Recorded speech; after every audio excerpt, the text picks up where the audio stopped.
but Very my whole true. issue was always like I'm just so tired of as a kid I was like I just don't like interracial. I'm like does it why does it always mean white X POC black? Like it shouldn't be that. If you're gonna like show like interracial, it should be like because two Indians can date, they can be from different portions of their own country. Like there's two different cultures. Like interracial should not always mean white X whatever. Like it should not always. My God. cousin is in an interracial marriage with a South Indian Yeah. woman. And does that present a lot of challenges or? Oh God. Really? Yeah. Oh. Can you even talk about that on camera? Yeah, big challenges. More challenges than I faced marrying Omar. Yeah. Wow. Well, best of luck to your cousin. Yeah. I think they're fine. They're both free spirits. They're like, whatever. That's the kind of attitude you gotta have. Whatever. Omar shaking his head. I just think the rollout could have been better if that TikTok she made, and I was like, with that, I love you too, infant. I was like, this is gross. My sister's also in an interracial relationship with a Pakistani man who's making TikToks about it. I was like, the rollout could have been. It's my first time seeing him too. I was like, the rollout could have been better. I'd be like, nah, give me a different song at least. Don't give me this. Sometimes you just gotta go with the trending song. That's it. Yeah. I mean, listen. The whole point. Oh, go ahead. I was gonna say, Omar just puts out original content on TikTok and it's like, oh my god, people like this. I'm like, get the hell out of here. They like get the last hell one. out. They like the last one. They're like, what the fuck is this? Why is he saying Deku like that? Oh my god. I'm in love with the way that Will says Deku. But listen, but the thing is, people do all sorts of things to try to force or fish for engagement. Like they will intentionally mispronounce things. I think the good thing about this is it wasn't intentional. It just happened to be how he pronounced. That's how he pronounced Deku. I'm sure he's learned since then that that's not quite it. Or we might have a Tasha situation where everything is Yashi, which now I hear in my head when I see Yoshi. I'm like, that's Yashi, and I'm like, no, it's not, Tiffie. Yes, it could be, Tiffie, if you believe. It could. But if I do it, it doesn't make sense because I know better. But that's the way that you grew up pronouncing it, so it's okay. It's true. Very rarely would I ever think that, like, I would give Will cute moments, but I could listen to Will say Deku over and over again, and it warms my heart. Yes. Everything's frozen. Again, what was that called? What was it called? Oh wait, Tiffy's frozen on us. Oh no, shit. You unfrozen. Yeah. We call it Sega. Moving on. It's funny. It's still funny. It's still funny. Let me move my notes over first. Cool. All right, so what are we talking about first today? Why are we gathered here today? Today we are gathered because we're in exciting times. We have like a double header. We have the season finale for Moon Knight, which has been a fun 6-episode jaunt through ancient Egyptian culture and such. So that's been a lot of fun. We have that, and then towards the end, and we will make it very clear when we start this discussion, we will be discussing Multiverse of Madness because it did come out over the weekend, and that's a whole weekend to see the movie. So we're going to discuss it today here Monday. But like I said, we will make that very clear so that if you do not want to engage with spoilers or see them or hear them, you'll know exactly when to peace out from the stream. You can always catch the talk a little bit later on the video on demand. And of course, if anything extra funny happens, it will most likely appear as a clip at some point. So once again, we will be discussing Moonlight, the finale. So there will be spoilers for that, and also Multiverse of Madness, but we will make it very clear when we're moving into Multiverse of Madness. So one thing that I liked on the podcast that I just did is they had us rate the finale and then the entire series. And I was like, I like it. Consider that stolen. So what would you rate the finale, and then what would you rate the entire series? Out of 10? Yeah. I think I'm going to rate the finale 6.5 out of 10. Ooh, a 6.5. Okay. You know why. I know why. Well, I don't know why. What? Everyone's going to know why. And then the whole series, I'm going to give like 8.5 out of 10. Okay. Ooh. An 8.5. So what's the reason behind these ratings? Or should we tell everyone's ratings first? I think we should. Yeah, let's go around to everybody. What's yours? I'll go Yeah, you next. go. I was on a similar vibe as you. So like we're starting off with the finale. I guess you did 6.5. I feel like the 7 is a good average. I'll go with the 7. And overall for the series, I'll go 8. 8? Okay. Mm-hmm. 7, 8. 7, 8. For me, it was about a 6 for the Ooh, yeah. finale. A Yeah. solid 6 for the finale. And then for the whole series, I said that mine was an 8 for the series.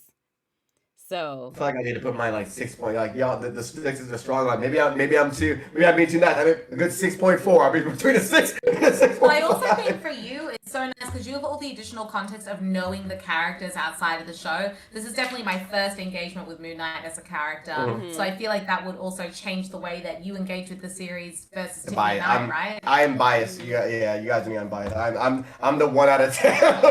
This motherfucker's biased. Yeah. I think for me also, I did myself a big disservice, and not mentioning any spoilers, I saw Doctor Strange 2 before watching the finale. And so as far as the stakes of a finale, yeah, the events of the movie completely overshadow what happened with Moon Knight, even though they're completely separate, don't intercross at all. Just in terms of like, as a fan going through a journey and feeling the high stakes of the moment. Stop it. Yeah, feeling the high stakes of the moment. That was so much bigger than what went on in the show. So I'm just like, okay, giant crocodile. Okay, like I was not that impressed. I was like, imagine like being on like you left New York, like yo, New York is crazy, motherfuckers got aliens invading and shit. There's superhumans. It's like they threw my car around. I'm gonna chill out in Egypt. I'm gonna have a good time. What the fuck is this? Right? What is that, an alligator?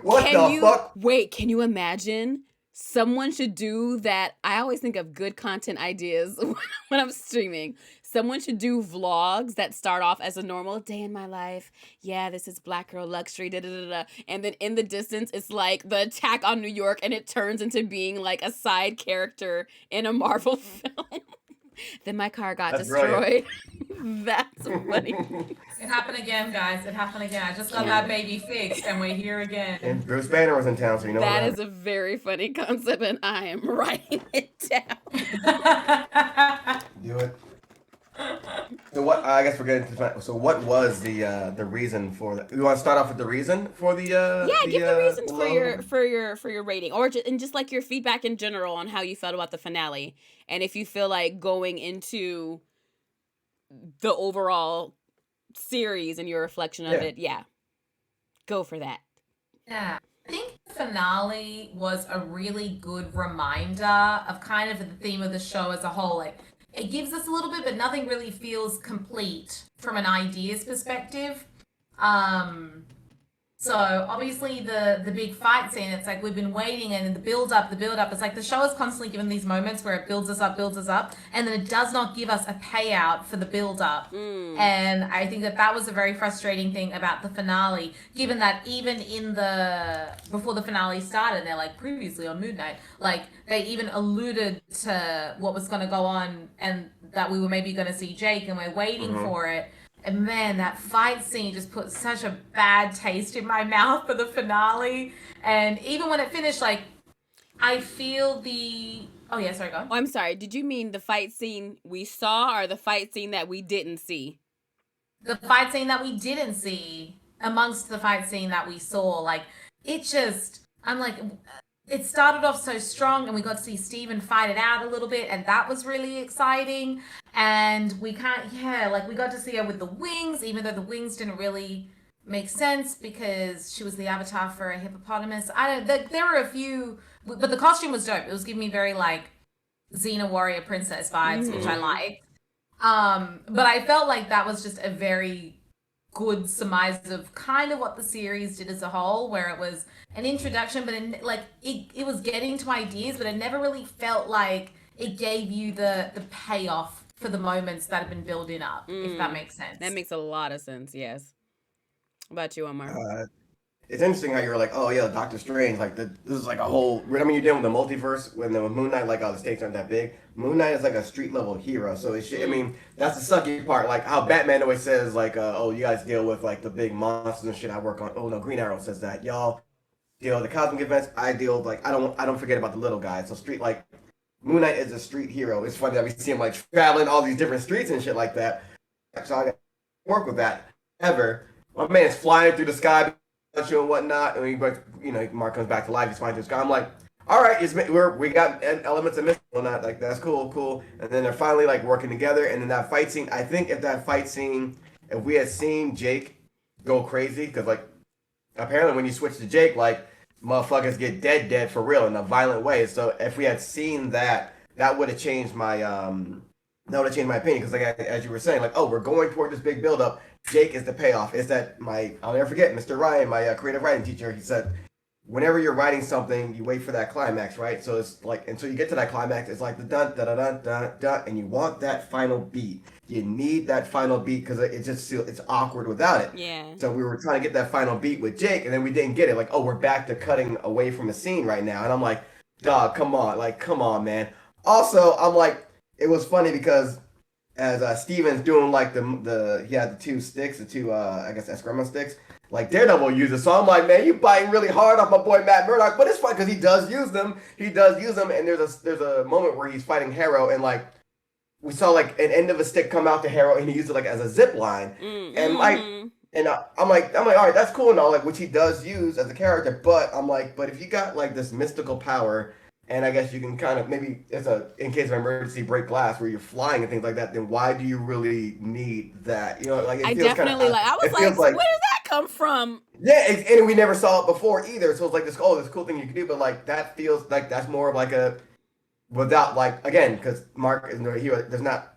Him coming back to life is the only real mystical thing about him in the comic books or whatever, because Khonshu does that. Otherwise, he's just a normal dude and he can get killed with a bullet. And so you see him using like that staff as like a grappling line, like Daredevil does as well. So it's like, it's weird you introduce this like now, which we've never seen done before, but also what sense does it have? Because like, yeah, he should be a street level hero, but you're giving him this mysticism. So like, it's like, you know what I mean? It's like, you know, if Spider-Man can fly, what does he need the web suit for? In a sense like that. Right. So I was like, kind of like, it was a little jumbled. It was like, even for like the whole story to build up to Ahmed, and for Ahmed, I mean, obviously I know Tananan mentioned it in the chat, like the hair was pretty phenomenal, like the way they designed Ahmed. Yes. But it was like, I don't know, there was this illusion about the relationship between Khonshu and Ahmed for a very long time, and we didn't get anything. It didn't give it enough time to breathe for them to to give us something about them before. I was like, are y'all sister and brother? I thought you were lovers. Right, but I remember every night. I thought that was going to be the night they fell in love. Like, or something. Right. Yeah, even if there was nothing, it just did not give us dialogue, I guess, straight away, which I think it could have really used. And it kind of rushed in Layla becoming an avatar, and that didn't feel like it got its moment either. Like, there were a few things that just got meshed into each other, and you're like, oh, had they had their own individual moments in the show, I think it would have been a lot more powerful for the finale. Because you'd given us all the lead up for all of these stories. Like, we kind of had a rough idea that Layla might go into an avatar situation at the end, and for it to just happen like in cutscenes in and amongst other stuff. Like, I know it had to be quick, but I'm like, it was kind of such a big moment, and obviously they pushed that it was like an Egyptian superhero, and it just even like I felt they gave it to us with the line of like the woman asking right in the middle of a battle, the small child, "Are you an Egyptian superhero?" She's like, "Yeah," and then we're done. And it's like, oh, you could have not needed to have that very like obvious line, and it could have just given us a bit more time with her. Right. Even if that could have been powerful, just the girl looking at her, just look with no dialogue whatsoever. And I think people would have understood the weight of her seeing an Egyptian superhero without them putting it directly in her face. Did you see? Y'all get it? Y'all get it? Y'all get it? Yeah, we got it. I got it. Damn. I got it. Yeah, right. Seen it. There's they were alluding. There were Easter eggs alluding to that as well. Like they went back. Oh, they had like a red scarab on her band-aid. There was a red scarab pattern on her dress. Like, oh, this was like all alluding to her having the wings and whatnot in that outfit. And I was like, oh, okay, well, I didn't. I mean, it was such like you needed a microscope to see that shit on her the Band-Aid. But I wanted to mention, like, Country was talking a lot of shit to Steven. That man got his ass beat. What? He was Oh talking my God. I'm like, I'm like, if like, you know what, like if you're dating someone and then you just see them get like wrecked, it's like, I might love you less after this. Like, this is kind of, this is kind of embarrassing. Like, we have to, like, you need Taibo lessons, karate lessons, Tiger Schulman's fucking MMA thing. Like, I'm like, have you been like, when's the last time you threw hands, Contra? Because you were getting fucking worked, and the whole world, so like, all of Egypt, so like, because for some reason you were big as hell, as big as the fucking Megazord, and that's how big that big old slow ass fight. I don't care. It was giving very King Kong Godzilla vibes. Yeah, I was like, and I didn't get it because I was like, Amit was eating the souls and getting bigger, and getting huge. And then Contra was like, well, I can be big too. I was like, well, then why weren't you big from the start? What? When you were fighting? Also, all those avatars got taken out. I hate so much. This is why I like Daredevil so much. Not to be like, oh, Daredevil's the best thing ever or whatever. But like, I loved it because like the fighting, right? And so like, oh, I hit one dude, I hit a henchman, I'm working on henchman number 2. Henchman number 1 is back up and trying to fuck me up. Like, it's not just I hit you, you go down. Yeah.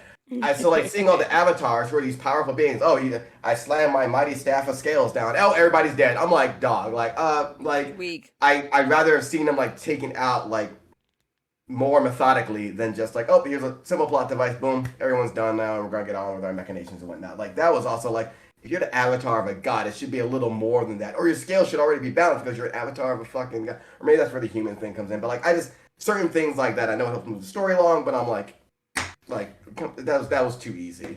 And I don't know if they kind of did it to themselves because of how good episode 5 was. Like episode 5 was really good. And I think it set us up for a certain level of what episode 6 could be. And episode 6, maybe if we had it without episode 5, it would have tied in. But episode 5 was just such an outlier for what they did with the time that they had in the story they told. That I don't know, maybe it was just them not being able to live up to what they'd delivered at that point. I agree. I think 8 episodes would have been better for this. 8 episodes would have been amazing because so many of our concerns, I'm like, man, we just weren't connected to these characters. It wasn't enough time to figure out this or see this relationship grow or figure, like, no, 2 more episodes, they could have given us a little bit more. And it feels like the Captain Marvel problem. The Captain Marvel problem? Laura's, we're not going to be introducing people anymore. And it's like, well, Captain Marvel is just like really just, remember, it was just, I think we said it last week, it was just snippets of her life. And you're a girl, you can't do this. Like, you got to give me a little more than that. Because when she awakens her powers, it's like, okay, but what adversity did we see aside from like, it felt unwarranted. Jordan wrote about that in a review of it. It's the same thing with Steve. I'm like, okay, we're seeing this. I mean, I think we're seeing more of the origin of it. We saw way more than we did in Captain Marvel. But it comes in episode, 5, really? 4 and 5, I guess you would say, like these 2 episodes, 80 minutes, whatever combined. I'm like, all right, but that's still a real gamble when it's that late in the game. If it was 8 episodes, if 4 or 5 is fine, because that's like, you say that's your middle, 6, 7, 8. You still have more time to grow outside of that. Well, it's like the structure of it was, we're going to keep you very in the dark at the start of the series. Now we're going to give you the reasons that we kept you in the dark here. And then the last episode's like, we're going to at you all at once, and it was like the pacing, and now it's over. Right, like the pacing I think ended up being a little off because of the shifts in how they were telling the story throughout the series. It was everything to me just goes back to more episodes, period. Like, even things that I can't excuse, like all of a sudden Steven being able to fight as Mr. Knight, like, it makes sense because in the previous episodes he realizes that he has the same fighting abilities that Mark does. So it's not too much of a stretch to suddenly, as Mr. Knight, he has all this swag and he's dusting off his suit and doing that. It's not a stretch, but it's still like, it would have been nice to see him kind of grow into that moment a little more, like just have a little, even if he's having some dialogue with himself or Mark, like, okay, now let me try this, because it's like, oh, so you can kick a lot of ass all of a sudden. Okay, great, that's beautiful. So how did y'all like, well, I guess the big reveal, Jake Lockley in the end, how did y'all, do you want to go to chat? No, I just thanked Nanan real fast for dropping that compliment. How do you feel about the Jake Lockley reveal at the very end, though? Because also keep in mind, Khonshu was in the suit as well, which comes from the comics because that gets incorporated later on. He's in like the comics giving Mark and all of them advice and shit. Because like you start seeing him like in a suit when he appears to Mark now as well. So I was like, oh, okay, we're doing that. And Jake Lockley was the identity that Mark would use as to be like an informant. He would get his intel on the streets as a taxi driver. So that's why he was also a driver for Khonshu in that, like doing it. And Jake does the fucking the dirty work, the stealth, the kill, like that. That's Jake's field. I didn't care about Jake's reveal at the end because they teased us so terribly with Jake and the fighting. Yes. From the first episode, like, you have my attention in this series. The stakes are big. This man is surrounded. And then he blinks and everything, like when he first encounters Harrow. And so... yeah, it's like, why are we still... It's kind of when people say, at your big age, it's the same thing. At episode 6, we're still doing the cheapo tricks that we use in episode 1. And then for... we were talking about a lot on the Party Chat podcast. If to me, it felt like if it's a budget thing where they're like, okay, we can pour all the budget into the CGI and the moon and the night scenes are going to be beautiful and Khonshu's going to be badass. I think that the character design, they knocked it out the park for everybody, especially Hippo Lady and Crocodile Lady. Like everything looked really, really good. But if the sacrifice of that was that we didn't get not one proper fight scene from Jake, but that's supposed to be the person they bring in that's killing folks. Like, I want to see that. That's what I want to see. You've built it up so many times. You have edged me with this fucking orgasm. And then when you finally let me have it, you ruined it. That's what it literally feels like. So by the time we do get that Jake reveal, I kind of don't care.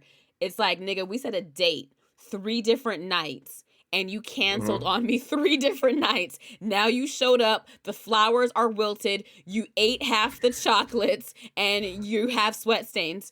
I don't care. I don't care anymore. It's all bad. Yeah. And I don't know. It was as well, like, obviously I thought he was such a great villain, right? I really love intelligent villains that make you think, like, oh, how did they get there? And on top of that, knowing that he was Khonshu's ex-avatar.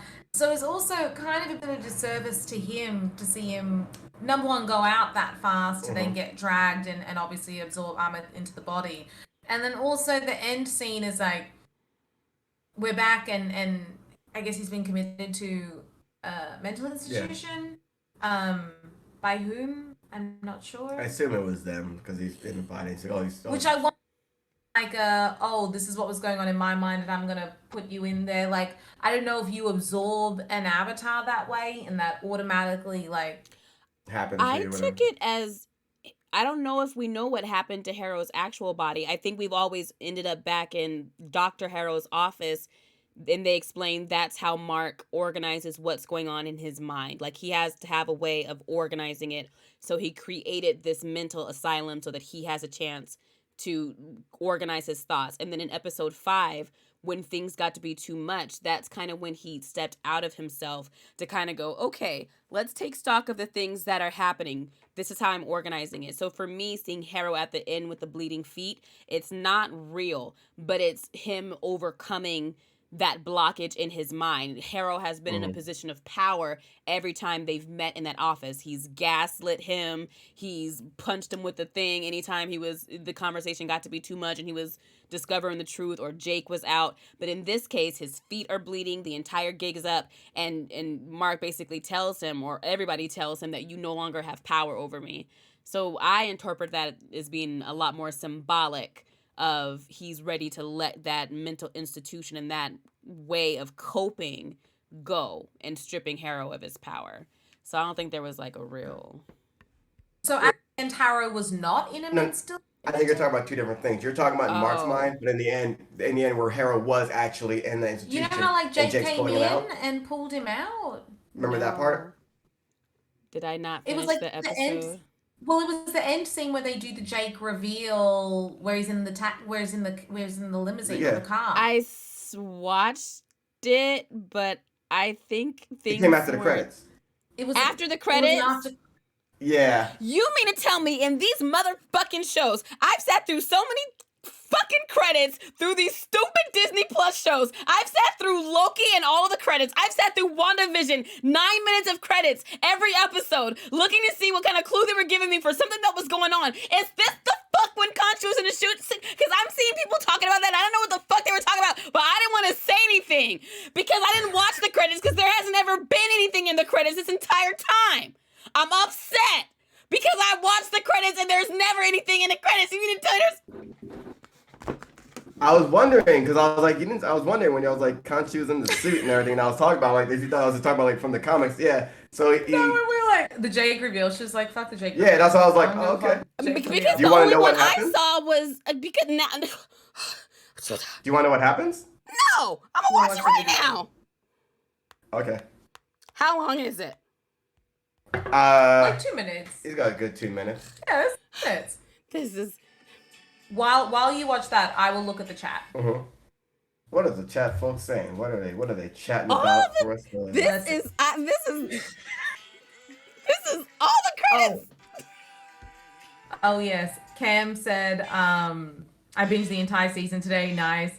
Fresh Prince of Saiyans. To everyone who keeps saying you should just move away from New York City, you're gonna pay me to move? Exactly. And then you move to Egypt and they fucking up your car anyway. What the fuck is this, man?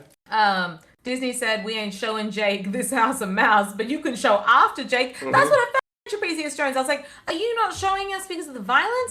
But then again, it's like, if you brought Daredevil onto your platform, listen, I know you didn't create that shit, but it's violent and you brought it on. Yes, so sir. I know that you can make exceptions for violence. Saw Frank Castle beat a man's head in a day. Right. It just would have been very good to see that fight scene.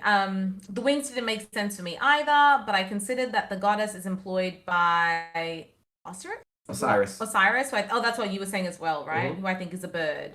Was that what you were saying as well? Well, she was Tarouette's avatar, but she had a scarab on her, which was alluded to the entire time, and she kind of wore that. That's what I was implying. That was the. Okay. It's Tarouette's avatar, but because Osiris isn't dead, his avatar's gone, but she was under Tarouette. Mm. Yeah, Tananan, I agree. Between Khonshu and Amit, it just felt like a moral disagreement. Look at the smile. Probably sees Khonshu in a suit right now talking. It didn't go as deep as I would have liked. Look at the face. Look at the smile. Face. Like, what's happening? There it is.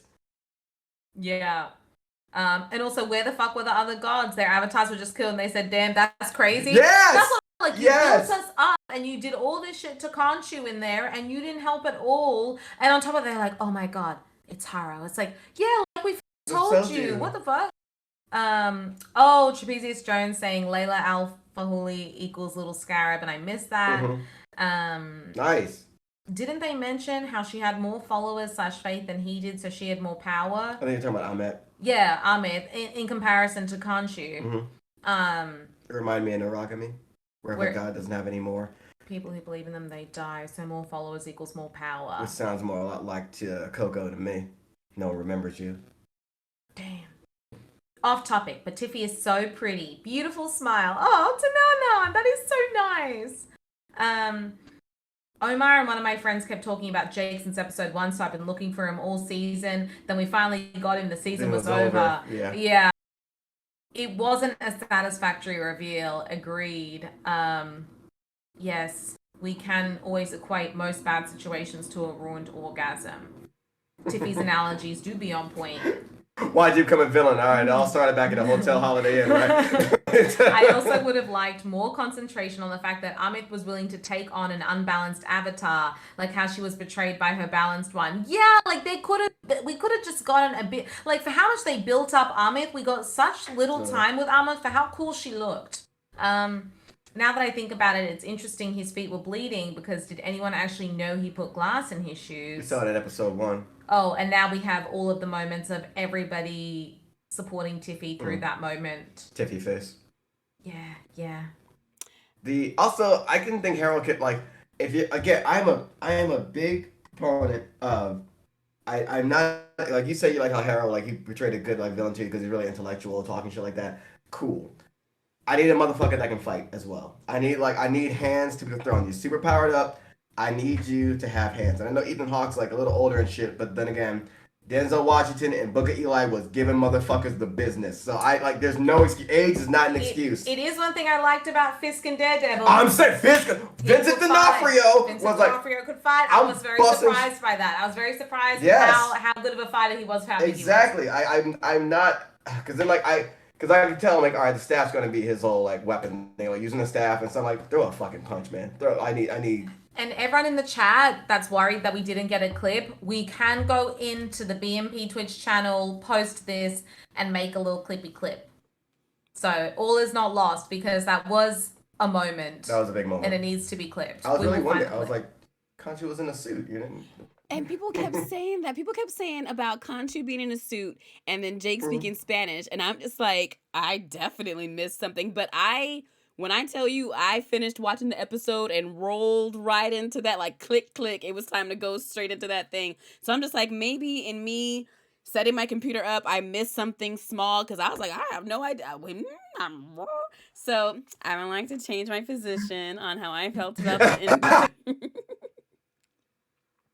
Mind, and I'm like, it was in his mind. I think we're talking about two different things. Like, my man was being wheeled out. That was a very good catch. That was a good catch, Omar. I was like, so it was Jake's mind. Although maybe, because so much for Mark, so much of what was happening in the asylum seemed real, but that was a prison of his own making. It could be argued that Harrow might be experiencing the same thing, where he understands that Khonshu is there, like. He might be having the same kind of middle of the road experience where he's crazy, but in his sorting it out and developing this mental institution, his life is in danger. He's had to face the repercussions. So he's looking at Khonshu and another one of Jake's or one of Mark's personalities. But now I'm on the same page. I don't think so. But he put a bullet in that nigga's head. Nigga's head. Like, you absorb a god, and then they're like, to the mental institution. Yeah, I'm like, that payoff sounds crazy. That's American, baby. That was an American institution right there, baby. I know that healthcare system anywhere. Yeah. Big fan of Khonshu in a suit. Yes, 100%. Crossed leg over the knee. It was a vibe, and I liked it very, very much. Oh boy, speaking Spanish. Yeah. Oh yeah. I like that a lot. I like that. Jade Locke. And Fresh Prince of Sans, me having an entire discussion in the podcast and never knew I missed the final ending. Yeah, like I said, I literally was just like, I'm not watching. I'm not watching that's these. It. But look, that's why no two discussions are the same. Yeah. And you can come over here to the BMP discussion and you want to get something completely different out of the chat. Exactly. I'll let you know. Sometimes I go into things unprepared, though. I used to be in a book club. I didn't even buy the book, but when I was so deep in those discussions every week. So wild. Oh man. I finally told my cousins because I felt bad, but I was like, I never read the book. That's the secret of those discussions, though. Once people start talking about themes, I can talk about a theme. We can talk about all you gotta do is talk about a concept, and you have to draw that out for a good 30 minutes and just wrap the conversation up in that one thing. Right. You're like, that's now if I could have everyone's attention, let's compare it to an orgasm, if you will, right? This theme also. So it's very doable. I could see you absolutely getting through an entire book club concept. Whoa, Tiffie the book. Thank God, because none of us read the book. You debate kids are wild. All right, y'all debate motherfuckers are fucking wild. All right. One time, that is insanity. Well, did I ever? So one time I did used to debate competitively, and one time I won a tournament by bringing up a zombie analogy, and I tied in Resident Evil so dirty by the end of it, like the opposing team had nothing. My partner had nothing. It was just me talking nonstop, and I dragged that thing out, and I won. So we'll find a way. The fact that people used to think debate club was like a really nerdy thing to be a part of, I was like, the adrenaline you would get tearing down somebody's argument with my words. With my words. And just watching them, and the color just leaves their face. Oh, very few feelings compare to winning a debate. I do have to say. Sex is cool, but have you ever won a debate in front of an audience? Because you're thinking stuff on the spot as well. You're just writing down shit, and you're trusting that the words are gonna come out of your mouth in a way that people understand, are convinced by what you're saying. I mean, you're testing yourself, and when it works, my God, it's a feeling. And sometimes you're just running people down. You're just talking until they can't. Their brains are just like, I have nothing. And you're just like, thank you. Yeah. That's also how I got my Tiffie name tag at Disneyland. They didn't want to let me be Tiffie. Like, I had to be Tiffany. And the way that I talked that woman down, she threw that name tag at me afterwards. She was so dumb. She was just like, oh damn. And I was like, thank you. But like, look, that's a trick for everyone here on the stream. People are not getting paid enough to do their jobs. If you pose an issue, they will eventually just fold and give you what you want. Tell me your favorite meme. Oh, I don't know if you guys have seen the meme, but it's when Lisa is sitting there and then looks up and Marge has her hand on her shoulder and she's looking up like that.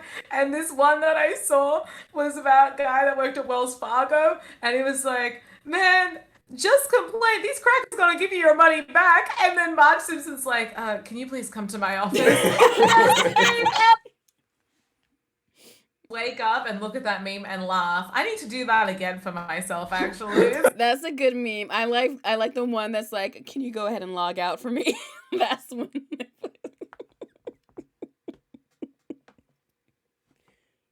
up, and they put a little headset on her. Oh, this is great.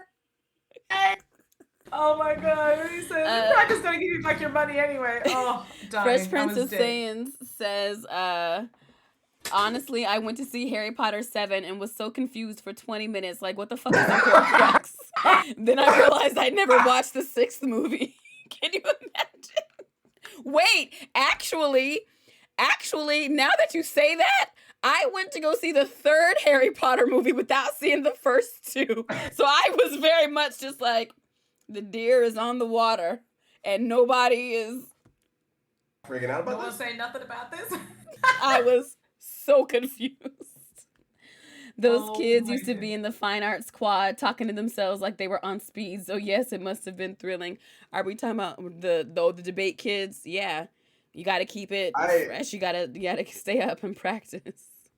I don't even know if my school had a debate team. I'm not sure, but like when I got into college, people started using I guess it's debate, and there's also like speech or something, and like forensics, speech and debate, yeah. Yeah, forensics, and so a lot of kids would hit me up to use my poems as a. If I was still doing forensics, or if I knew of your poetry when I was doing that, like if it was available, I absolutely would have performed your poetry. I had no idea what they were doing with it. So every so year, kids were like, "Hey, can I?" I'm like, "Yeah." One kid won an award, and I was like, "All right, good job." And then I went to Wyoming. Good job. And then I went to Wyoming for like, I guess they were like a national one or whatever. Yeah. That was or whatever. And so I'm like, oh, this is what y'all doing? This is what y'all. Oh, okay, all right, cool. Yeah. So that's what I was supposed to do. I joined the forensics team because I had an acting background. They were like, oh, you would be great at this. But they would emphasize all the time, it's not acting. It's not acting. I'm like, well, don't say you're here because you're an actress and then tell me not to goddamn act. But like, you have to recite the poem and feel the poem and emote all the emotions in the poem, but not act the poem. Like, it's very specific. You don't even memorize it. Like, you memorize it so that you know what words you're saying next without having to think of them, but not because you're trying to act it. And you actually have a black binder there that you're holding, and you have it printed up inside. So that's what I started doing for the team. And specifically about poetry? Specifically about there's poetry, there's prose, and there's POD. I forgot what that one was. I competed for all of them, and I ended up getting into debate because at this competition, someone didn't show up, and they were just like, Tiffany, you're in. And I'm ready. So that's how I got started in that. But initially, it was doing these poems and doing the prose. So yeah. Forensics was where it's at. They had binders like it was fucking Death Note, man. They had the little designs on them and shit. Whew. Anything else for Moon Knight, or should we move into the risque-ness? Do I have anything? Are y'all excited for season 2 of Moon Knight? Mm-hmm. Were you gonna watch it again? Will you watch it again, Tiffy?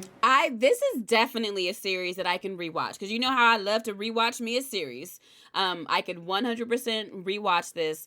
this is one that I would enjoy rewatching I like rewatching things because that's where I pick up all my random knowledge from. And so when I'm telling people about a series or whatever, I like giving detail. My mom knows so much about Avatar without having never seen an episode, and I love all the individual things I can say. So, but I don't do that for just any old show.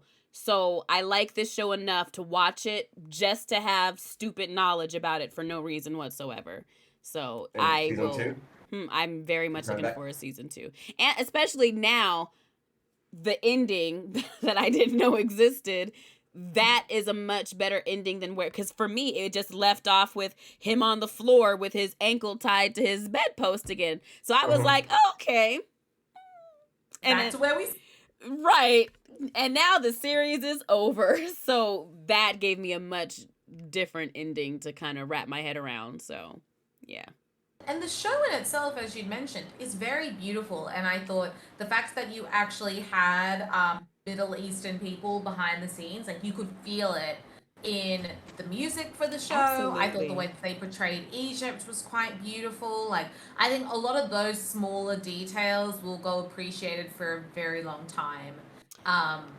And hopefully they won't need to sell us on as much of that in the second season, and we can get further into the story because we've done the introduction now. We did the hard work. Yeah. And hopefully we get to have a bit more fun in the second season because we're not going to be kept in the dark with it. Like, hopefully they take us on the journey, right? And hopefully they're like, good job, Moon Knight production crew. Here's more money so that you can show the fucking fight scene. Because I'm assuming that's how those conversations go down. But I remember, to a T. Right. And hopefully Oscar Isaac enjoyed the role and wants to continue doing Moon Knight. Because as you said, this is kind of hopefully maybe his first real franchise role. So I thought like he was stand so out good. as well. Yeah. Do you think that there's a chance, I know you'd mentioned that it happens very separate, but do you think that it could be in the foreseeable future where Moon Knight makes appearances in the films? Or do you think it's going to solely stay TV? With I think I mentioned this before last week when we saw Kit at the end of Eternals when he was going for that sword because he's the Black Knight and that's his lineage and he discovers it or whatever, and that voice tells him, "Are you sure you want to do that, Doctor?" Which was Mahershala Ali's voice as Blade. There is a time where Moon Knight runs with they're called the Midnight Suns. It's Blade. I don't know how MCU's gonna do it, but I believe it was Blade, Morbius. All the supernatural motherfuckers. Blade, Morbius, another vampire dude, Hannibal King, and Ghost Rider, and I think Moon Knight rolled them for a little bit. The lineup might switch, but like that would be the way to go in, because like, oh, these are all the mystical motherfuckers coming in now. So like he falls into that line. It'd be nice to see Moon Knight with a few friends. Yeah. I think that'd be a lot of fun. Which is also the running joke. Him and Spider-Man are cool.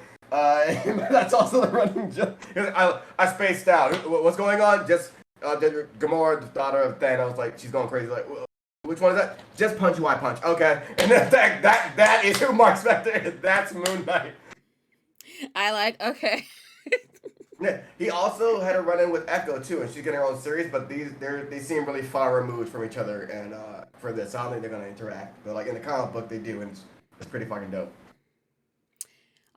Cool. Yeah, I think that's it as far as what I have. Big love to Layla and her. I think the acting in it, having to switch back and forth between the characters. Oh yeah. And especially for Layla going, and because maybe this spoke to me specifically, but having the Talaret is so like, oh, and we're doing this, and we're like, yeah. I'm just like, so for Layla have to go from this type of acting to just like, I feel like those are my two personalities when I'm feeling good and when I'm not. They're like right there. Yeah. So for her to switch.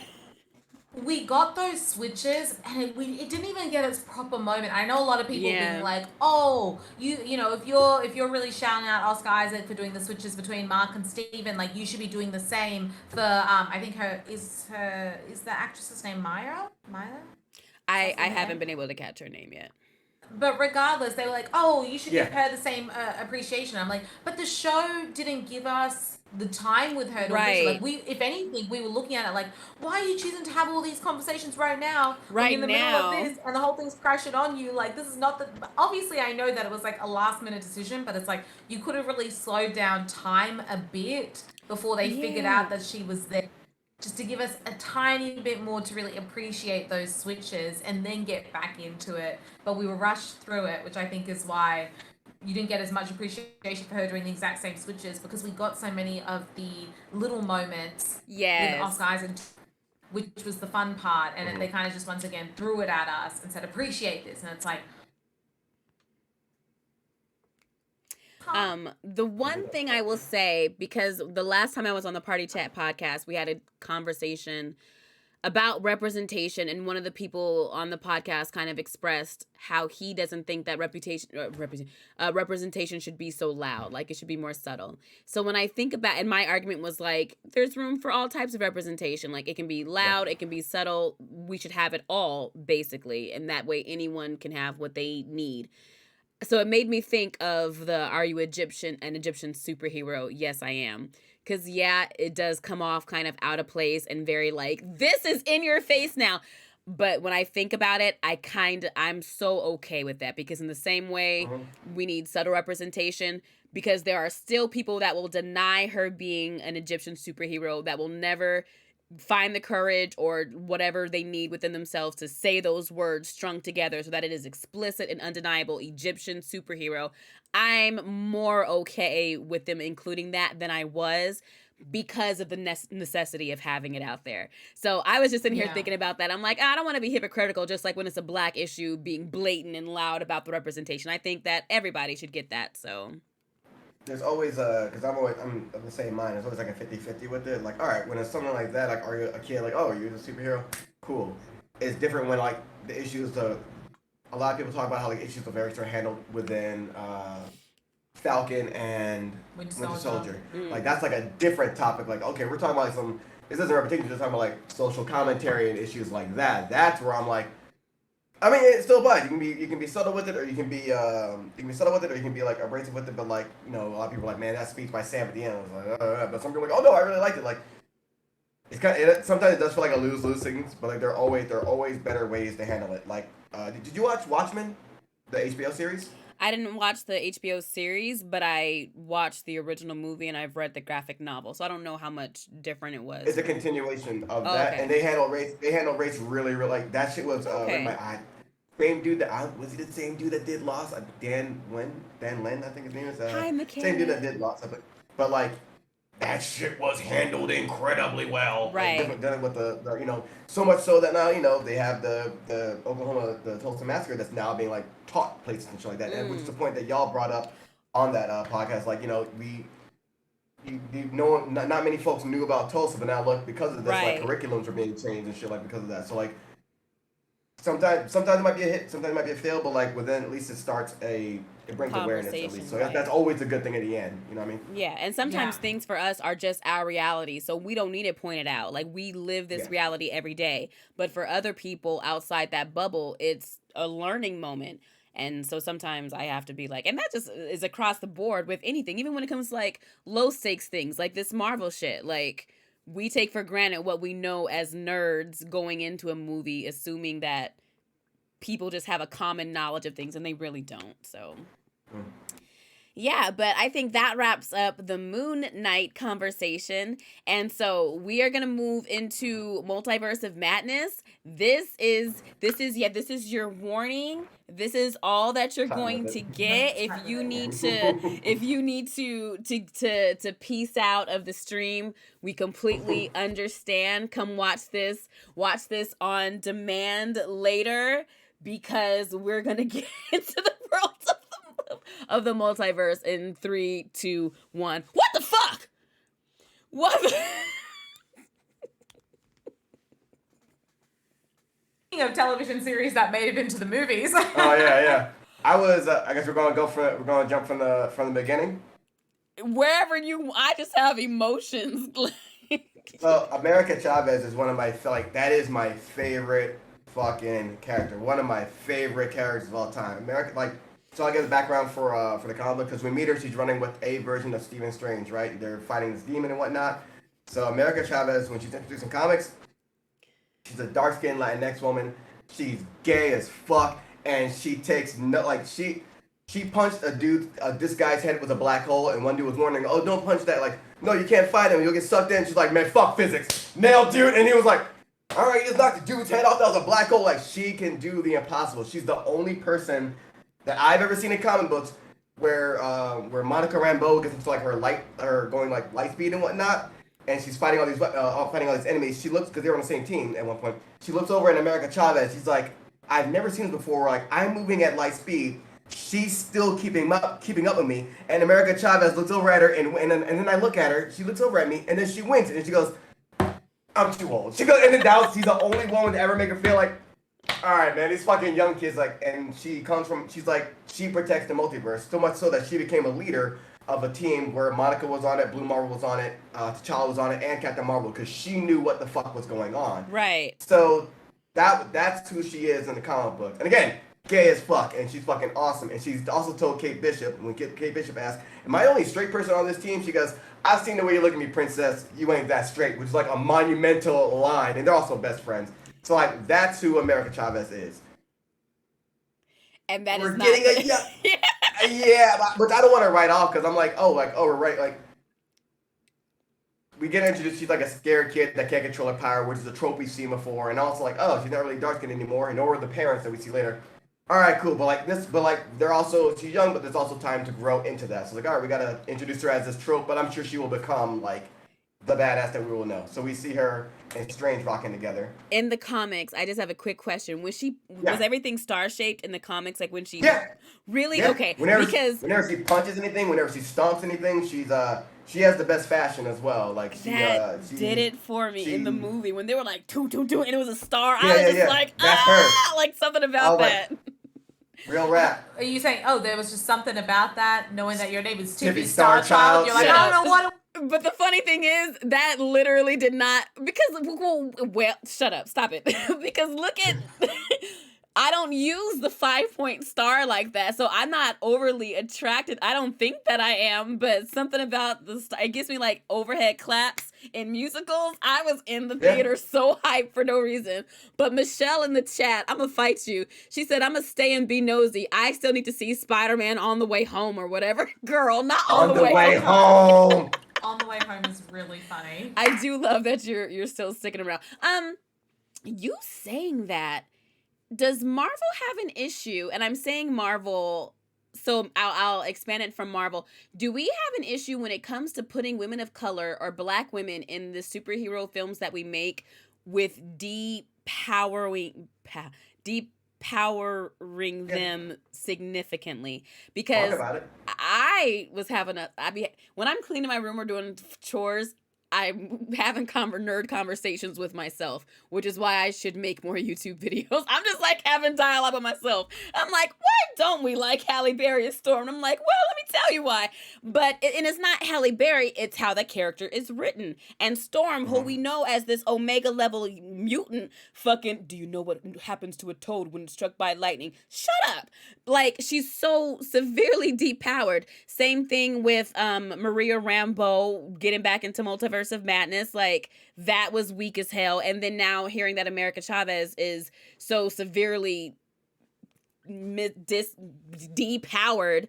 Meanwhile, we have folks like Wanda, who, even if she's not the exact same as she was in the comic books, you've given us an extremely powerful character. Or Dark Phoenix, they didn't pull any punches as far as giving her all of her full range of power. Are we just kind of like depowering all the brown people so that they're not that powerful in these movies? Taking away melanin. It seems, well, the problem I get the trope, because if you come in already knowing how to do your shit, well, where's the journey? So like, and it's also power scaling, right? Because like, we saw Wanda go up and become these like powerful. We saw Wanda's journey to this powerful image. So like, we have to see the same thing with Chavez. Okay. So, and also Monica Rambeau, we just saw her get her powers as well. Her jumping in front of kids when she doesn't know what the fuck her powers were. That's that's horrible writing. But like we still see like that scale take off as well for that. So that's like. It just so happens these women are black and brown. But like, all right, well, we're not. I mean, if anything, that they've been introduced into the game so late now. But like, okay, cool, we're going into this new phase 4 and everything like that. So like, we now get to see Monica's journey, she's one of the most powerful beings on Earth, and we also get to see America Chavez's journey. And because America, like, I will say with the power thing, she has a level of indestructibility, and she's super fucking strong. So maybe she'll learn because we get alluded to it later on when she's able to break the thing that's like really carbon fiber, blah, blah, blah, blah, blah, whatever. So maybe that will come in time. So, because I was like, why is she not just getting down with the shit? Because, like, she's strong. So, like, not knowing your powers and everything, like, we have to go along we got journey. baby America. Yeah. But in Fox, in terms of Storm and whatnot, I'm not going to say you're right or wrong, whatever, but, like, that is more of a case that you're talking about. Yeah, because also, like, it's the Wolverine show. So how can Storm be so powerful? You know what I mean? Like, Storm could take everybody out. Like, she could suck up the oxygen in the fucking room or outside. Like, she's that powerful. And also, we saw in fucking X-Men 2 when Storm was outside, Alexandra's ship was playing her, and it was raining, and she had an umbrella. What the fuck are we doing? Why does Storm need an umbrella? So things like that. You know what I'm saying? Just bad decisions. Just very bad decisions about that. Okay, I just wanted to know, like, you talking about America being so much weaker than the comics. I'm just like, that's kind of I'm noticing. But, go ahead, Tasha. They could have, because that's a personality thing, right? Yes. Of like who you are as a person. And I felt like it's like you couldn't depower or have her not really understand her powers, but still give her the personality to go along with it. Like the the adventurous, or like she's like Ellie from fucking Last of Us, right? She should have been like. Well, it's like because you could still have her. Like I felt she was like her personality was quite timid, and she was like, all I'm looking for is Doctor Strange to tell me that he believes. I'm so worried about everyone taking my powers. I just need Doctor Strange to believe in me, and then I'm gonna ball my hand up in a fist and let's get this going. And it's like they could have written her as like quite a headstrong character, and then got into that journey. So it's like you don't confuse people about her personality, something like that. That movie, just that. I didn't. Whose movie was it? Was it actually Doctor Strange's movie? Was it Wanda's movie? Was it America Chavez's movie? Did you know, like, because, all right, so we see that there's a demon after them and whatnot. Right. Kills that version of Doctor Strange that was going to take Wanda, that was going to take America's powers. It's so funny to say America's powers. We're going to take America's powers. She goes through a portal because it opens up because whenever she's freaked out, like a fight or flight, and she lands in New York. Our Doctor Strange saves her and whatnot. And it's like, all right, so this demon's after it had runes on it. All right, cool.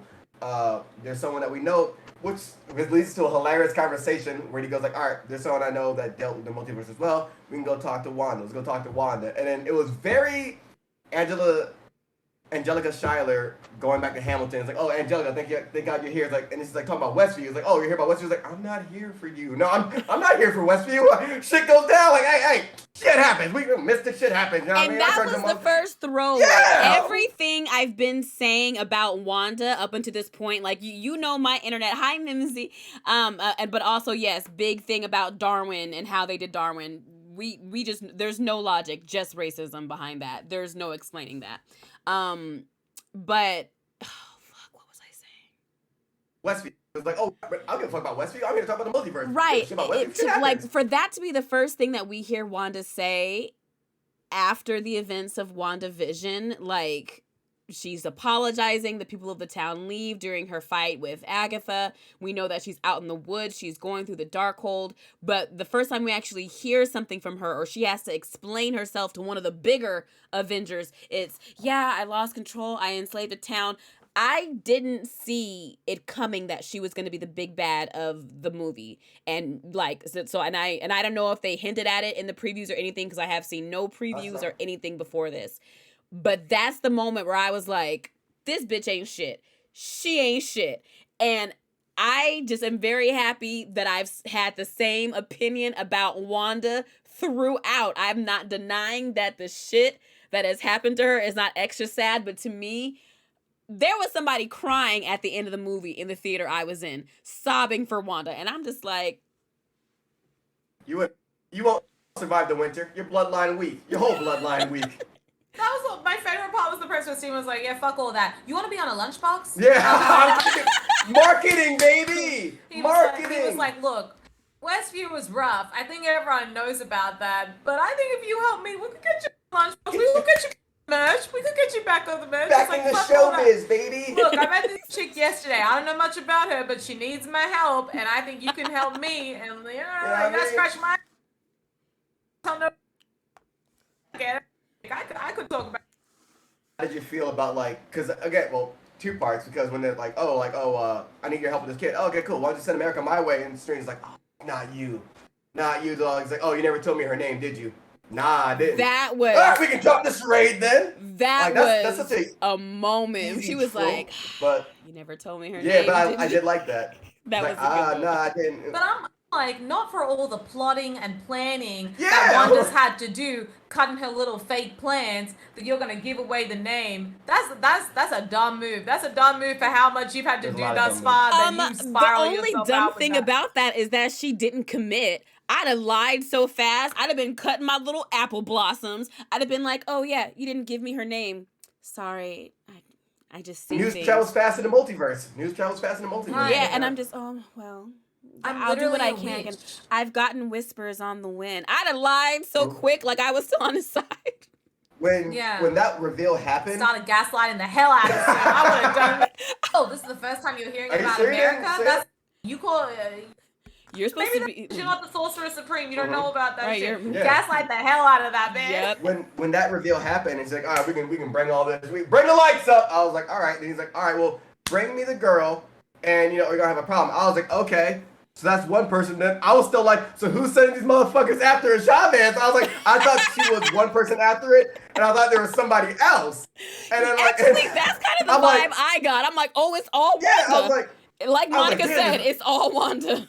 I thought she was just one person. Like, all right, so Wanda's out there, but like, who else is going? Who's the one really coming for her? Then it's like, oh no, these rooms they were from her. And I was like, oh, it's Wanda's the bad. Oh, yeah, I'm here for it. Let's get into it. And she, like, I have. If I was Mary Kate and Ashley Olsen, I'd be so bitter. I'd be just like, not my little sister coming in and snatching up all the good roles. I done set the foundation with my blood, sweat, and tears. Had a whole detective agency. It Takes Two with Kirstie Alley and Ted Danson, whoever was in that film. That she acted her little ass off, is what I'm saying about Elizabeth Olsen. To be able to be coked out your mind for half a decade. She was coked out her mind for half a decade? Mary Kate and Ashley Olsen? Oh. Coked out their minds for a good half a decade. RDJ, baby. RDJ route. Come back for the comeback. The bitches was not eating. They were not eating. They were not. Drugs every day. I be looking at my little sister, though, just like... Because I feel like one of them still wanted to act. I think, was it Mary Kate? She was still in the acting game. One of them was still doing it. It's like, time to pay back the favor. I got you. You wouldn't have gotten Wanda without me. So what are we doing for myself? If one of them did, but it's like. But now I'm seeing news articles like is it like rumor, true or false? Does Elizabeth Olsen have twin sisters? I mean, does she have twin sisters? I had no idea. That's a rumor? I had no idea. Later on, I was like. That's what they're talking about. I saw the Olsen. I didn't connect it. I was like, oh, maybe that's a lot. They have the same face. They could be triplets. She was like, so that's the younger sister. I was like, oh shit, they have I'm like, there's another one of them? So I found that out back when she was in Avengers. I was like, there's another one? Man, they're like Wayans. Fuck. They're exactly like the Wayans. I love Mary Kate and Ashley. When I say that we'll solve any crime by dinner time, they legit had a detective agency series of VHSs, and I had every single one of them. Marketed. My youngest sisters are twins.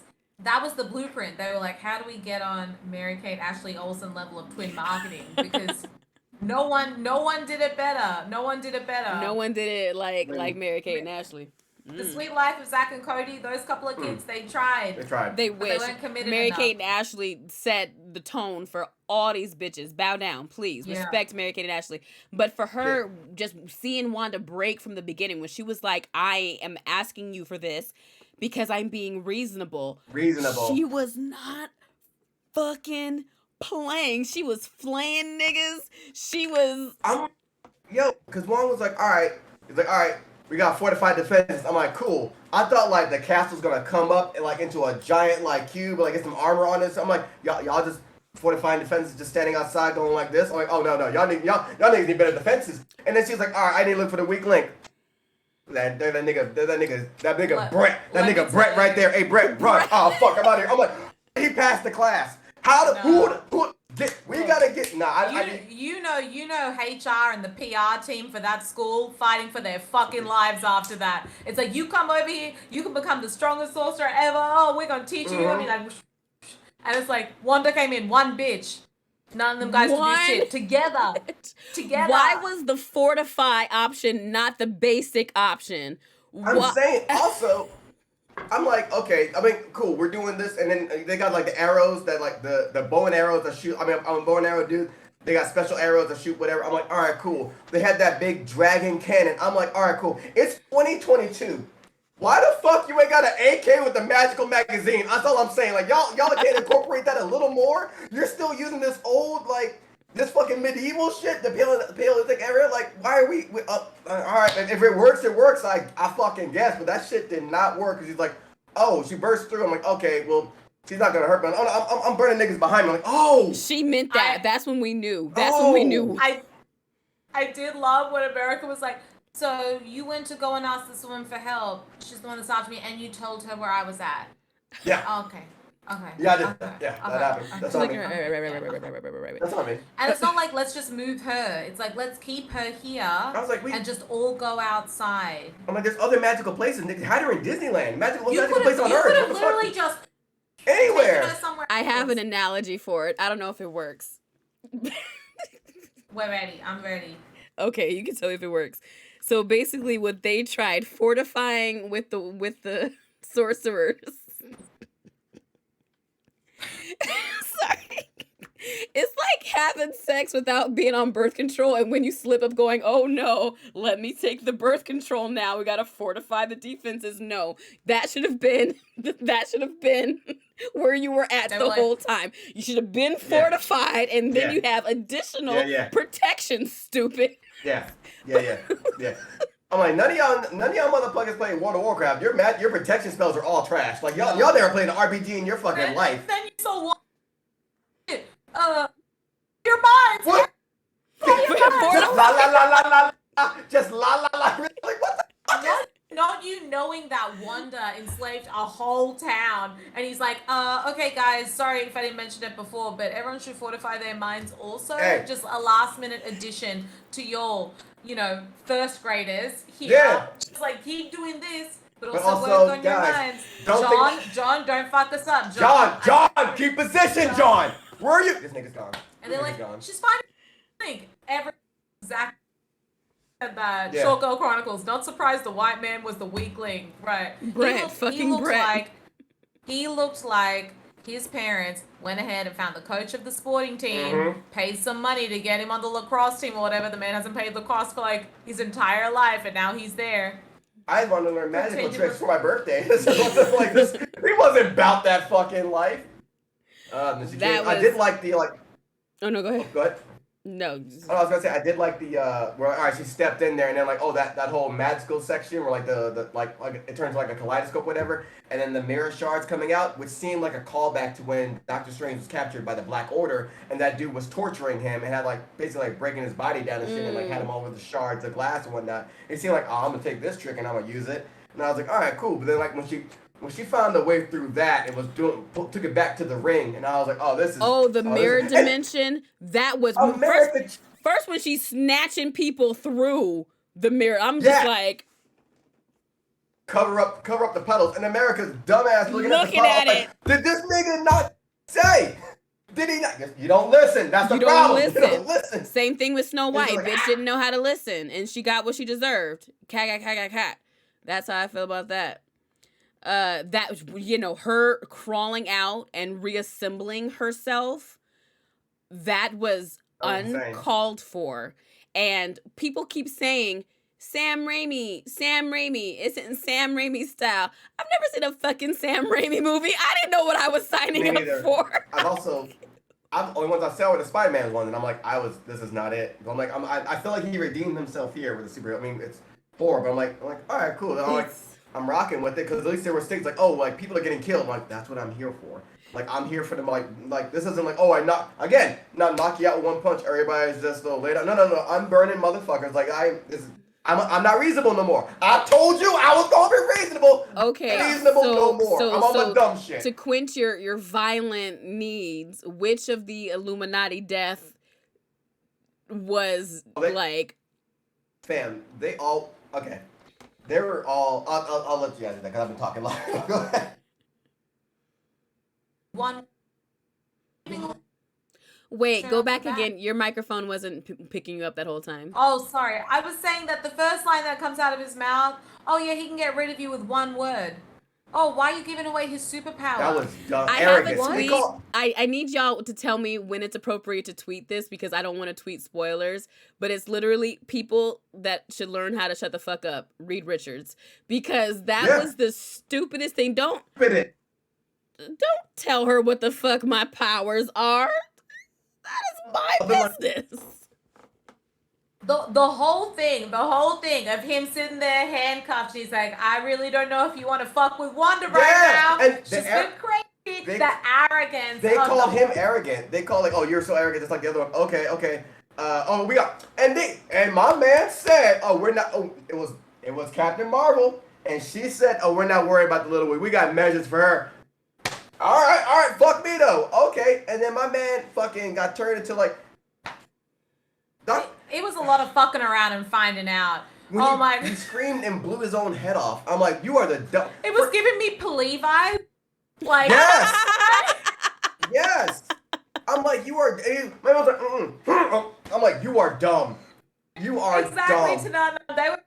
They were internal dialogue about what's going on. No, you said it out loud so Wanda could do shit. Terrifying. And then what mouth? She flayed him like. What are you talking about? What mouth? Terrifying. Have you ever seen that hydraulic pump where it'll have let's say a bunch of it'll have like a stack of like sour straws or whatever, and then like the hydraulic pump comes down, and then like the straws shoot through, like it gets pressured down and it shoots through like the little holes, whatever. She did that shit to Reed Richards. I'm like, he didn't even get a hit off. Like that nigga didn't even get a hit off. He didn't do anything. That was crazy. Is the mother still alive? All right, there'll be someone there to raise them. You die first. And I'm that's what got me, because she was just like, well, they'll have some. I'm like, bitch, first of all, don't talk about my motherfucking kids. But then, what you go? How you gonna stop her? She took out the two of the most powerful, but then I'm like, how the fuck is Captain Captain Carter? I'm like, how is she still here, dog? She just got a shield, and muscle milk. I don't know, like, why is she still? It was giving like women against women. I'm like, all right. I think the response to Captain Carter was so strong after What If that was a lot of fan service of let's have a lot of Captain Carter moments. I wasn't mad. The best part of it was having like, I could do this all day. Like, no, you can't, bitch. 2 seconds later, you were gone. You throwing that shield around a little too, and like, did you try to catch it? That wasn't smart. And then the Captain Marvel, I'm like, all right, this will be like, this is the powerhouse now coming through. I'm like, all right, they're like, yeah, like, they're fighting. All right, cool. She's stressing Wanda out enough that when she was dream walking, she's like, all right, this chick for real. And then like, all right, knocks her down. Then a statue takes her out. This girl's indestructible. How the fuck is a statue taking her out? Here's my theory. I have a theory about that. Maria Rambeau don't fucking play. That is a black woman, and she's like, you know what? They're not paying me enough to deal with this shit. She laid up underneath that statue. She was like, let my hand go. Because she's like, I'm not doing this. I'm not fuck this. I'm about to pretend to be dead right now. Fuck y'all. I feel like, all right, you're a council, like, this is a really, like, really Illuminati. All right, this is a really dumb council. Because then Charles is like, all right, yo, Steven, I believe you. If you can get free, you can go go to the shelter you made for the Vishanti or whatever. All right, it's that you'll know the code. Whatever. All right, that's what. How about you free me right the fuck now? Everybody else is gone. Free me right the. Where are you going, Charles? Where are you going? All right, cool. Fuck me though. And then fucking Mordo was like, oh, I'll wait for them to get back. Do you not hear? Right. For what? You are so about your convictions, Mordo. You are stupid. You are very dumb. It sounds like an MOP video in the back. You don't hear the fucking Rough Riders are back there. You don't hear that. You don't hear. It sounds like the Rock is in the building. Yo, okay. Meanwhile, you're so supreme. You're in the back, not fighting. Not fighting.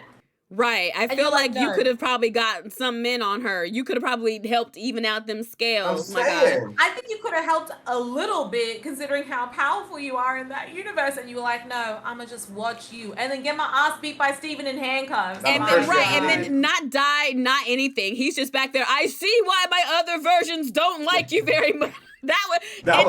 It did make me laugh. I'm like, okay, so we're not killing every black person in this movie. We let one live. I mean, not even an honorable life. Like you're just stuck in your own building, like, and you don't know how to get out. I feel like he'll find a way to get out. I'd find a way. There's no exit. You'd see me squishing up and climbing up with my legs in between. I'ma find a way out. Xavier's death, bullshit. Yeah, I liked it. Bullshit. I looked it, but it was very simple, but bullshit. I was like, I'm like, for killing, all right. I'm like, that gave a horror film style death, like the big root coming through and pulling her out. I guess I'll talk about this at the end, the whole like hero gone villain thing, because he was like, oh, if I can pull you out, maybe you'll take you'll regain your body, because it's the Darkhold that had me. Ain't no fucking Darkhold. Gotcha. You made a goddamn choice. You made a choice. And I tell you to read that X-rated Darkhold, but now you done seen something you can't unseen, and your little fragile mind is broken. Shut up. You did this to yourself. Because I am already seeing the arguments about, oh, Wanda, she was possessed by the Darkhold, and she's crying at the end. She made decisions. You know who else lost hella people all the time? Fucking Peter Parker. All the time. You know what he hasn't gone around doing? Flaying niggas alive. So I will never, ever, ever be like, yes, she's a villain. Yeah, what she went through sucks. And so she's a great villain. I'm happy that they made her stand strong in her villainhood. Like, do it. But this whole, no, she's an anti-hero. Do you see how many people she destroyed? The only thing I really my big thing is, when they teased having these different characters come in and opening up the multiverse, especially after the events of Loki and Kang the Conqueror coming in and all that stuff, it's just like, this felt kind of like a cop-out. Like, Wanda even killing all of these people, it feels like a cop-out because we know that she killed them. We know that they're real people, but because they don't exist in our universe, the stakes aren't the same. The consequences aren't the same. This is in somebody else's universe. We never have to see the effect of those deaths, and Wanda will never really have to answer to them. And even teasing, we were looking for ways that she was going to introduce mutants. We're like, oh, Xavier's here. That means mutants are getting introduced. No, everything is kind of the equivalent to me of a dream sequence. Like, none of it really happened. And I'm getting kind of tired of Marvel doing that, especially after WandaVision. And I know that a lot of that was the fans taking theories and running away with it. Mephisto, the fly in the room, the rabbit. But Marvel knew what they were doing. The rabbit. Marvel knew what they were doing when they teased those things specifically. So it was great for fans, for engagement, but it's like they're finding all these ways to tease at bringing these worlds together, and they can, and they should. It literally solves decades of real world Fox owning the X-Men and all these different people owning the properties. We can finally get everything together and find a way to cohesively bring these different worlds, and they just fall short of it and crap out. That is the biggest disappointment of this movie. This was not a multiverse of madness that had any real effect on Earth 616, and I'm kind of sick of it. So. Yeah, and let's be honest, Wanda cried at the end because she got caught by her kids. Yeah. Right. They just saw her, like that's wilding, she was like started throwing all them toys at her. Right. Your babies are That's throwing... the only reason you saw tears from Wanda. That's it. She feels no remorse for what she did. None at all. And other Wanda, I don't know what you've been doing in this universe, but you haven't been using your powers enough. Because I thought we were going to see a Wanda fight. I'm like, oh, Wanda going to take out Wanda now. Nope. A Wanda fight would have been great. It would have been like at least something. I think that could have potentially been some sort of redemption for people that really loved Wanda. Like, oh, this is inner turmoil, blah, blah, blah. But Wanda came in there. The other Wanda didn't want to have shit to do with her. And her kids were like, get the fuck away from us. Toys, toys, toys, toys at your face. And then Wanda started crying, and American Child was like, "You've seen enough here, bitch." And here's my I was thing. like, break a one bite. One bite. I was like, break it. I was expecting it. My thing is like, has asking never occurred to Wanda? Could she just go to America and be like, hey, so it's not a great idea, but I need your help. Like, I don't know. It's a teenager. Tempt her with some hot Cheetos. She looks like a hot Cheetos girl. Like, they addressed it. But you saw that when they asked her that question, and he was like, why don't you literally just ask her to take you to our universe? And she was like, well, what if my kids get sick? That was the answer. I'm just like, yeah, what's that supposed to? Oh, yeah. She was like, what if my kids get sick? What if something happens? If there's always a solution somewhere. It's like, I'm like, this is the shit. And the fact that like you are like I said, one thing about Wanda, if she's involved, a person of color is in danger. Oh yeah, which he threw Wong off, and then that one black chick that was like, Wong was like, all right, free me. He's like, no, I gotta go kill myself. It's gotta be me. Why couldn't you free me first before you sacrifice yourself, lady? I'm like, dog, you can. Also, Wanda came out and like pulled up all those other people out the rubble. Why didn't you let fucking John, who ran? What happened to him? Yeah, where's Brett at? I hope Brett's dead. I hope Brett's dead. Brett was like Smee and Hook. He was all the way gone. Oh. And then also because we saw like, all right, Strange is trapped in a whole world, another world, Christine and whatnot. When him and after Wanda came in, and then he meets himself, and I'm gonna have to cough really bad because I swallowed water wrong. Hold on. All right, I'm back. Tasha, your face just. No, sorry. I went to. That reminded me of the face you made when Glenn was belching. No, I was about to just try and go and quickly mute the Discord so that you don't have to. Oh, no, let them see. Let them see. The disgust when I thought the belch was you, Omar. I was so personally betrayed. I was. Yeah, your face was. I was like, I've known him for how long at this point? Who are you? He's too comfortable. Don't get that comfortable around me, sir. Don't ever get that comfortable with me. We saw the Vishanti that Strange was looking for, and the watch that Christine gave me is the key to opening it. And then it got destroyed. I did not see that coming, and then they got tossed to this other world where there's another Strange who guards the Darkhold, and he got all bad. He got that little music note fight they had. I was like, elitism, whatever. This upper echelon fight. Said that Strange wasn't the same one from What If. It's not, and I'm very upset about that. They could because it is the exact same character. The character design, the way that the world looked, losing Christine, everything was the exact same. They just changed it to rather than her being dead in the car crash a million times, he watched her. They wanted to tie it back into the wedding and watching him lose her. So that's when he went looking for it. You did a whole animated series and you could have tied that shit in, which would have been absolutely beautiful. And I hated that they decided to make it a different Strange for some reason. The only thing I can think of as to why they made it a different Strange was because obviously his death at the end. And I think maybe they would have felt like audiences would not have been on board with him dying like that, knowing the story as to why he became that way, is the only reason I can think why they wouldn't have given us that Strange. But it's like, then why give us the What If episode? And then in addition to that, it's like, and I was telling this to Omar and Glenn and Sergio when we went and watched it, I was like, so many storylines of just like destruction of the world and life for just basic ass love stories. Like, are you happy? Like, loving Christine could have saved me from A, B, and C if she would have married me. I'm like, bitch, I think you're putting a little too much reliance on marriage and love being the like all-purpose solution for your happiness. Right, like, you should fix inside first. It sounds like you need some therapy. Some therapy would go a long way.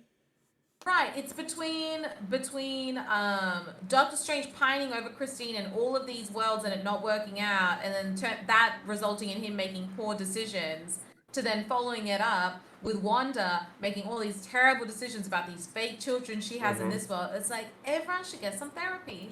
Everyone should get therapy. And for me also, because I rewatched Doctor Strange, just to see what was, going up to it. He was so fucking foul to her in that movie when he first lost use of his hands. I'd have let him bleed out on my table when he showed up with his spirit stab. Like, that would have been it for me. Like, you just pop up after all these months after being rude as fuck to me in your apartment. maybe I wouldn't have let him die, but I'd have taken my time. You're about to have me doing the clear thing on you, stressing myself out. Am I breaking HIPAA violations? Like, you got me in a storage closet right now, risking my job for your ass? Fuck you, homie. Like, I am 100% happy that love story never works out for him in any universe because he doesn't deserve it. Doctor Strange does not deserve it. I don't know. I'm not saying that he's a good person or a bad person. I'm just like, as far as Christine goes, doesn't deserve her.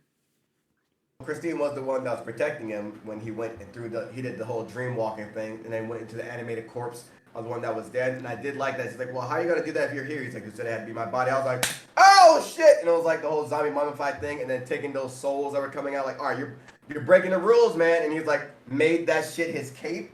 I was like, this is some cold shit. And I did like, I mean, it alluded to the conversation we had earlier where Wanda was like, I break the rules and I'm a villain. You break the rules, you're a hero. We were at fucking war, lady. What the fuck? Like you were there. Right. We were at war. Right. Like, are you and again, my breaking the rules, like most everybody is still alive, ma'am. I'm not over here. You're not enjoying being back. You're breaking the rules for, frankly, some pretty basic ass kids. Like that song, the ice cream song, it wasn't great. That song was horrible. It wasn't great. Shit. Hey mom, look what I was like, nothing, because what the fuck was that? Oh, right. I'm like, my kids could never approach me with that because they get one of those like, no, the answer is no because that's what you presented me with. The next time you could have just asked me. You decided to sing and you came from a musical family. Do better. I want 2-part harmonies. One of y'all needs to be able to play an instrument. There was no instruments. Choreography, trash. The next time you want to ask me for something, you want to perform it, do it right. Go to your room and try again in 10 minutes. Like, this is the only reason we still go to church, so you can be part of the choir, and you're fucking it up right now. Free music lessons. I got you both tambourines. What's going on here? I knew the whole, like, you have to be the one holding the knife. I was like, all right, let's hold on to this, because I know this is going to come back around. I was never expecting Wong to be like, all right, yo, take her power, because it's the only way. I was like, you're the sorcerer supreme. That doesn't even seem like, but I guess he's thinking, like, this is the measurement. And then when American Chavez was like, I understand, I get it now, I'm like, she would never fucking say that one, but I did like obviously he's like no. And then he was like, all right, now you going to hit this chick, America, you gonna have to go ahead and hit this chick. I didn't enjoy the close up of the fist, but I when she came out swinging, I'm like, oh, there's finally the American shit. Like there she is, 1, 2, and then she got blocked. Oh no, and he's like, no, yeah, I'm not done yet. And another one. And then she blocked the one, like, okay, I can't beat you. I was like, America would never say that shit either, but like, oh, I'll show you this other, like, blah, blah, blah, blah. And then we see, like as you said, saw her with the kids that she wanted, blah, blah, blah, blah, blah, blah, blah. And then, again. Her being like, I'm not a bad person. And the kid's like, I think, yeah, bitch, I think you're a bad person. I hate that. I hate the, like, oh, my self-realization as I sit here now, sad, oh, I learned my lesson. I'm like, bullshit, motherfuckers are dead across countless worlds. Our world, these sorcerers you killed, these other ones you killed as well. You bringing the place down upon yourself doesn't do shit, because I know you're still alive. And then they're like, First of all, bitch. And she's like, I know, she can destroy the Darkhold across all universes. That's not good, because that means there's an imbalance of fucking power. That's not a good thing either. You gotta have, like, Darkhold exists, and so the Vishanti one exists. It's balanced. And how did you destroy them all across all multiverses? That makes no fucking sense. No, but okay, whatever. She enjoyed that shit a little too much when she was like, oh, they were waiting for me. I'm meant to be this powerful. I'm like, that doesn't disappear because your kid threw a few toys at your head. That's up here. Like, that's mentality. She was white womaning to the nth degree. To the very end, to the very last moment. We can have this conversation now, as you brought up earlier. Like, all right, yo, she's a villain. Like you're saying, like she did bad shit. There is no anti-hero. Back in 1993, DC Comics did a whole thing where they like did a bunch of shit. They broke Batman's back. Superman was dead, and Green Lantern Hal Jordan, after his city was attacked from Mongol, he snapped. And he used his Green Lantern ring to bring folks back to life. That is against the rules of the Green Lantern Corps. He was called in to answer for that. Like, he's the greatest Green Lantern. You cannot do that. That is against the rules. So then, on his way to Oa, to the Guardians, who are his boss, he was killing Green Lanterns along the way because he snapped. And he was like, and so he became like the biggest villain, right? Years later, it gets retconned. Like, oh, that wasn't Hal. It was this parasite. This fear sentient being that controlled him. So it wasn't his fault. And I'm like, all right, that's a cool way to do it. It's the same show, Wanda, right? oh, it wasn't her, it was a Darkhold. We saw her reading the Darkhold. Like, oh, the Darkhold has her. Like, you made and here's the difference. I would have let Hal take the heat for what was done. In a way, he still did, but like, they gave him an out. Wanda, just like Loki with the fucking Loki killed 80 people, but he was being controlled by the Mind Scepter. No. Motherfuckers liked him. He got a fandom, and that's why you're like, oh, he was being controlled. That's, you keep giving these people these outs. Wanda is gonna get this out, like, oh, it wasn't really her, it was the Darkhold, whatever. Nah, man, you made a choice. You made a choice to read that shit. That's on you. And as you said before, Spider-Man, he lost all these people. When you get into the hero business, somebody might get got. Somebody might die. Not a lot of heroes have a healthy family. Some do. Monica Rambeau does. She has her mom and her dad, but they erased the dad from they erased the dad, yeah. And she was closest to her dad, but okay. But like, you do not. Someone's gonna get got. That's the understanding you do when you become a hero. Wanda's like, oh, my kids are taken from me. I'm like, the kids you made up. Oh, my love was taken from me. The sentient being that you could just reboot. Chick, okay. So has everybody else. You made a conscious choice, and here the fuck we are. You're a killer. You're fucking destroyed worlds, and also incursions are happening now as well. Like, you got as Hamilton said to Aaron Burr. Of course, sir, but your man has to answer for his words, Burr. You gotta answer for your crimes. Answer for your shit. Like, no one's impressed with your sadness. You're fucking single and childless, and so are a lot of people. And you don't see us destroying the goddamn world because we're sad. Like, Wanda, therapy, madam, please. That's why I don't like. It's the argument that we should feel sorry for her. It's the people crying at the end of the movie, and I'm just like, why? She hurt so many. Which people were crying, Tiffie? Which people were crying? But it felt like it's just got it. I mean, it really also just felt like the story plot of Wanda was just so drawn out. Like, and kind of what you were saying, it's like, to give us this big idea about the Multiverse of Madness, and then what we get is this very singular, tired storyline that's meant to be the thread through the whole movie. Like, I was like, wait, is the whole movie just based around Wanda trying to, I guess, take over Wanda in the other universe to be the mum there? Because they did ask, like, what happens to the mum in that universe? Like, is there not one where you're dead and like the kids are alone or something? Like, yeah, right. Like, there's no universe where they've lost their mom. You're lonely as fuck in this universe. You ain't got no man in this universe. That's the only one. Damn, you down bad in this universe. Yeah, I just felt like I was like, oh, for such a compelling, like, big idea to have the storyline be fairly basic, and that's what we're meant to be emotionally invested in getting to the end of. Like, even Strange, I was like, I don't really know what your thing was through the film. Like, your initial connection to Chavez, outside of just having her in the dream and then meeting her that one day, to be so connected to her to the point where, like, you're giving up everything else to work with her. It's like, I understand it's very like white saviory, to be honest, like for Chavez, but it was like, even then I was like, it wasn't compelling enough to take you, like, what was your own personal story through that? Then you then find, like, you get, and I feel they kind of did the cop out with that little moment at the end where they like gave hope of, oh, if me, Christine, in this universe was with you in your universe, like, oh, I enjoyed this, like, we could have worked out, which is like that tiny bit of redemption that he was looking for to fix his watch at the end. Like, that was meant to be the nice moment where, like, oh, good, he finally fixed his watch. Nice. Like, I think the big thing was supposed to be for him, like, oh, you have to be the one holding the knife, right? Like, oh, like, Chavez, I'm betting on you. Like, I don't, like, because he made Endgame, he made the big decision. When Loki and Thor showed up, he was like, Loki, I don't fucking trust you. What are you doing back? Like, I'm doing the things to make, kind of like Tony Stark, I'm doing these things to keep shit safe. But you know, let me let someone else in the driver's seat. That would have been way better if they didn't set it up that Chavez was so scared about people taking her power. Yeah. Like, if that came just entirely from Steven, that could have been okay. But he already knew, and she had made it so abundantly clear of, oh, I don't know if I can trust you because you're going to take my power. So-and-so from another universe took my power. So it didn't necessarily come, and then even at the end, she's like, you're going to take my power. Like, and so it kind of, rather than him being like, I'm going to give this moment to you, it was more like no, you just need to believe in yourself to do it, versus oh, this is something that I realize I do all the time, and I need to give this back to you. It was more like you're so worried about this and I'm here to be the good guy and say, no, I won't do that. So I think they maybe missed a great opportunity for him to have that realization on his own without her literally begging for that not to happen. Yeah. That was for me, it was Zombie Strange is where they lost me. Like, it was cool for a moment, and then it went on for, like, I don't want to finish the movie and have all the climactic moments with Zombie Strange.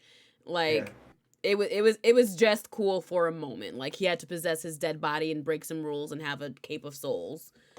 Why are we still looking at this? So yeah, and it felt like an overdone joke. Like, when they were talking, they're like, you're really going to enjoy watching him as a zombie say all these lines, and it's like, I guess right, giving it to us. You're putting so much. There's so much in this gumbo right now. Like, you're like, we're doing this, and it's horror, and look at all these scary people, and this, and zombies. Like, it's just zombies. Is it fucking 2014 again, where everybody was crazy about zombies? Because that's what it feels like. What did you think about the particular viewpoint they gave on a few occasions of seeing the person's face close up? Like, they did it with Christine when all the the Dark Souls were after her, and it's in her face, and she's like looking around like this, and the camera captures it like that. I think they also did it with Chavez at one point. Wanda, when she was running through that Wanda, like thing. where they kind of do like the close up angle of their face, and they're like following it. Like, it was a very particular kind of camera scene, and I was like, I don't know what this is. Like, that also kind of threw me off. I don't think I caught that one. I don't think I noticed that one. It could have been just me then. The close POV. But I agree with you. They were like throwing so much. And somebody actually had a good comment earlier. Who said that? Oh yeah, Deviantrix.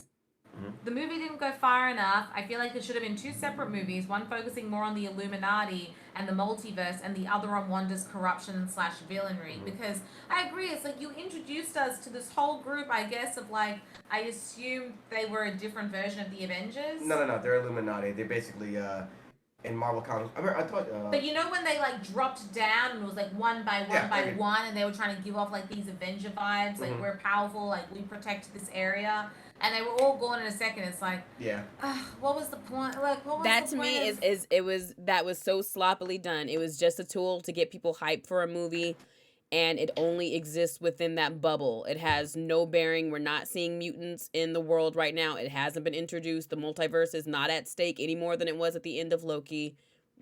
Yeah. There is. Because in the end, after you see him open up like that third eye from using the what the fuck was that thing? Darkhold? Necronomicon, the dark chocolate. So then like the woman appears, and I read up. That's clear. That's actually his Strange's wife. She's the Sorcerer Supreme of the Dark World. So this is our first time meeting. Before he helped her out and even trained her, and then she's like the daughter of. Who was it? Sorry. Clea. Her name's Clea. Okay. The woman, Charlize Theron. Charlize Theron. Yeah. Yeah. So she's the Sorcerer Supreme of the Dark World. So she's probably more established in the comics. Charlize Theron was like, Fast and the Furious is ending. I need to get myself another back. And, that's it. The family is done. I need to show up on a different sidewalk now. I need New York and not Brazil.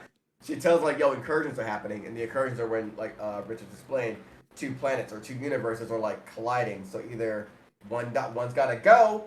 Or that's really it. One's got to go, or maybe they might merge into one. But usually, it's one's got to fucking go. Yeah. Which all leads into, because she says like, "Yo, you caused an incursion. We gotta go fix it." All right, cool. Which all leads into Secret Wars, which is Secret War, which is basically an incursion happening with our universe and another universe. And in the books, the way that gets settled out is this guy takes a lot of power. Doom becomes like, he creates a whole new world merging the two. So it seems like that is what like we're going toward next. We haven't got introduced to Dr. Doom, so it might be somebody else that does it. But Strange is heavily involved in that. And Strange, like, he read from that Darkhold, Darkcraft, Dark Chocolate thing. And in the book, when there's like, all right, everybody is trying their very best. And the Illuminati is Black Panther, Professor Xavier was gone, I think. Black Panther, Stephen Strange, Namor, Black Bolt, and Reed Richards. And Captain America was in it, but they mind wiped him, and Iron Man. And so I was like, all right, everybody is trying their fucking best. Because then it gets out that this is happening. Thor's doing his own shit to try and stop this shit, to fight these fuckers coming in. You're actually fighting people from another universe and shit. And Doctor Strange, he goes over to like this demon that's like, all right, you're giving up so much of your, like, you want the power to stop this incursion. Okay, how much of your humanity are you going to give up? Because in order to get my power, you got to give up certain humanity. And Doctor Strange's like, oh, you think I'm playing around? I came to give it all. And so he gives up all of his humanity to get this dark power and shit. And so it seems like we're getting glimpses of that. He uses it for good. It still didn't corrupt him or whatever. But like, he's got that big ass eye, like Strange. He's like on some other shit, and he helps create this new world with Doom. So it seems like we're gearing towards Secret War with that. Hopefully they just commit to doing that, because it feels like they pull in pieces from the comic books that they've been like, oh, this is cool, we like this, and then they just kind of, maybe the production team changes or the writers change, but with so many different things happening across the MCU with different writers, and I think the person who did Doctor Strange, he said that he didn't watch WandaVision. He was given like the points. He was like, yeah, this is what you need to know. But then when they switched the release dates for some of the things, he was like, oh, okay, now I need to know some more, and we can try to incorporate it into this story. Yeah. That's kind of a lot for something that is essentially the sequel to WandaVision, for you to have not seen the original one. Like, yes, this is disconnected. Why didn't we get any type of appearance from Agatha? Like, just things like that. Like, all that set up for Agatha and then nothing.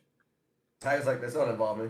Yeah. This shit don't involve me. I mean, the most frustrating scene of the entire film, by far, was when they're running to go and get the book Shanti. And he closes the door and they're like, stand here for about 5 minutes and see what Wanda does. The water's gonna drip down slow motion. Wanda busts through. They're like, "Oh shit, Wanda's here!" She came to the side. Why did we stop? Side door? Why are we stopping? Why are we stopping? We could keep running. And why are you... There's some sort of puzzle at the end here. Why? And now it's like, all right, now I'm bringing down the water, so we're also endangered by the water. Not smart decisions being made. And how far away were we from the book? Like a minute. Why didn't 2 you minutes run? max. Why didn't you run to the book? You drop down. You drop down. They can drop down on their own. Go get this fucking book. No, because he had to be there for when Christine dropped down. He had to be like, gotta help. Watch your knees. Watch your knees. Hey. Watch your knees. That's your I'm here. You kind of did it by yourself, but I'm here anyway, just in case you needed it. One thing that I do think is interesting, I think Strange's hands have always shook. Like, he's never had control of his hands since they were injured in the first Doctor Strange. Even in Infinity War, when he tells Tony, like, there's only one thing, I think his hand is even, like, quivering there, too. So I think that might have been part of the thing with the watch at the end, because we see his hands come up off the watch, but they're not shaking. And so... that's the only thing I got for the watch. My heart didn't feel anything. Like, as far as him and Christine, I was just like, oh, okay. But I'm like, oh, his hands aren't shaking. That's cool for him.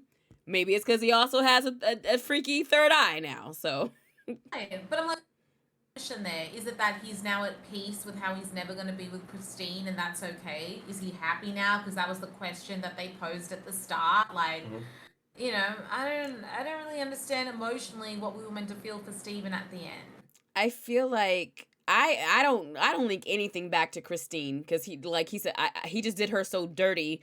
The fact that he expected anything from Christine after that, or had the nerve to even express sadness to her or trauma dump on the Christine of that universe, she's just like, I've been done, stopped giving a fuck about you. You're dead in this world. We don't have a relationship with each other, but you're releasing these emotions that you feel for your world's Christine. I don't care. So I just don't think that Steven's a good person in that regard. So the watch at the end, I don't link it back to his emotional journey with Christine at all. I think it literally is just his growth as far as getting control back over his limbs. But again, it could be because he's tapped in, which someone pointed out, because of his photographic memory. Even though the Darkholds were destroyed, him reading that, even going through the different pages to try to find what he needed, it's locked in. He can't, like, it's in his brain. The same way that the spells were written on the walls of the cave and were still valid. It doesn't matter if it's in the original book, so long as they exist somewhere, and right now it exists in Steven's brain. So... yes, and Short Girl Chronicles, Omar and I were talking about that as well at the beginning, when America could have run to the book when Strange had the demon in a hole. as you said about America Chavez's personality, it didn't make sense that it's like you cannot have control over your skills, but that didn't require you to make a portal. That just required you to jump over the tentacles, which you were doing at the end anyway, just a little too late. Of course, it's for the case. Like, I never think that you want it for a film where you're like, it's obvious that it didn't happen because what would have happened to the story? It's like, no, at this point, you could develop stories to a point where we don't have to fill in the gaps for you in order to understand how you got the story to go, like, get to where it needed to go. So, to Nana, when one door closes, the writers crack open they gonna crack open a window. And it feels like we do so much work for the MCU writers. It feels like they just kind of give the line some slack, and the fans are just like, yeah, this theory, this theory, this theory. And it's just somebody on Twitter going, we could do this, we could do this, we could do this. And like... That actually happened with the... Not to veer off. A long time ago, the Green Lantern was supposed to... Hal Jordan was supposed to get with... Wonder Woman. They were supposed to be lovers, but because a fan wrote that in, they're like, and they wrote it in like as a suggestion. They're like, fuck, we can't use it now. So like they never like that was a long-term plan, but like we can't. It happened back like I guess like the 60s. Because why? Then the fan would be like, that's my idea. Yeah, they'd be credit for it. However, when the Spider-Man black outfit happened, there was a fan that designed that outfit for Spider-Man when he got that in Secret Wars. I'm like, oh, design knew what's the suit gonna look like, and a fan like, oh, they submitted in like, oh, Marvel took it. I think they paid them like $200, but then became like the most iconic fucking alternate costume for him. So like that, there are cases of that like actually happening as well, yeah. And that's why. Oh, go ahead. No, you go ahead. Oh, I'm saying that's why if you are a content creator or an artist and you ever see a company or a brand have something like submit a video for a chance for it to be featured or design a thing for a chance for us to use it, they're getting so much free work and free labor from this contest. All they have to do is kind of pick one, and all the money that they would have paid a team to develop those characters and go through redesigns, they don't have to do any of that, and they can give you whatever that little prize was, $100, $200, and suddenly they have the rights to anything that was submitted. Yeah. So keep that in mind if you're a creative. Companies do that all the time. But the worst part of that story is that you didn't even have to win. Just by submitting, they get your idea. Just by submitting. It is, so yeah, if you cannot submit it anywhere, you can't use it anywhere, nothing. It is their property now. That's crazy. And I feel like, especially because we were chatting about it earlier, how, you know, because Glenn was asking around why the Spider-Man films aren't on Disney and she's going to get them off Amazon. And obviously, and then Omar was mentioning the time where Marvel was essentially going bankrupt and they had to go ahead and sell off a lot of the rights. And it's like, but where Marvel is at the moment, of course, there have been chats about the discrepancies between what you're paying your comic book writers versus what you're paying people involved in the film. And it's like, okay, you're also at this point where if you have fans that are fully invested, like, it's kind of crazy to have somebody involved in this film that goes, I didn't watch WandaVision. Right. Like, that's actually insane. Like, it doesn't really, like, you could binge WandaVision in a day. Like, it having doesn't take you that long. Director say that is like... Why? And it doesn't, and as you said, I think they know how invested the fans are in the stories, and if at any point, like, potentially know more about it or recall more about it than the people involved now in creation of what's going on at the moment, and it's like, you have the money now, so if you've got people out there that know what's going on that can improve your stories, like, bring them on board. Bring them on. If y'all don't just hire the nerds that know these stories, you don't, it's like having a dramaturge for theater. So that person's job is basically to know every reference in the script. So if you take something like Rent, where it has all these references, the BCBG and AZT and things like that, you're singing these songs and you're doing these things in the show, but there's one person on the staff that has just a binder full of knowledge. And that way, any reference that's in the script, they can go, oh, that's because in the 80s when this was written, this was going on with here. That's what Marvel needs. They need to just get with the nerds that are experts in these titles, and that way they can help kind of bridge instead of just going, well, that's that universe. Ours is different. We understand that and we forgive that, but you're picking and choosing what you want from these characters, and then we start to pick up patterns like noticing all your women of color are severely depowered for whatever reason, or are your people of color. The dude that like tied all this shit together. He was that originally. I believe that was his job originally because they're like, they kept referencing him like, this guy just knows everything about fucking what the fuck, and that's how he became like, Stan Lee called him got the nickname Fearless from him because he used to be Stan the Man. He was that originally, and then he became like the head guy, like, and he's the one like creating all these storylines and interweaving the timelines and all that shit. Yeah, I mean, Shoko Chronicles said, I personally think there is no way someone on those teams ain't looking at fan fiction for ideas. Oh, yeah. But then saying, you say hire the nerds, but nerds be arguing all the time about little details instead of the big picture. That's why you hire the right nerds. It's an interview process. Mm-hmm. It's an interview process. I think you find the people that have, it's not about just like arguing for the sake of it. It's about making the stories better. And not having your fans lose faith in some portions of it, kind of like what Tiffie was mentioning, where it's like, oh, I'm sensing the tropes of how you're telling the stories, and it's getting tiring. They put out a statement about how Miss Marvel. It was on Twitter. Someone made a statement about G. Willow Wilson. She's one of the creators of Miss Marvel, and she was like, what I really didn't want to do was I made her power like she can embiggen herself, stretch and all that shit, shape shit. In a sense, like, I did that because I wanted a woman to have like a power that's like really get hands-on and dirty and gritty, like getting into the mess of things, not something like super sparkly and things like that. And then as we've seen in the upcoming show, her power isn't going to be stretching and things like that. It's going to be sparkly and whatnot. Like she can like make crystallize her hands to be bigger, all because Reed Richards now he's also a person that stretches and shit like that. Also like upon that show, a friend of ours, Fatima, who she did a bunch of Fatima Ashkar, she did a bunch of series and things of her own.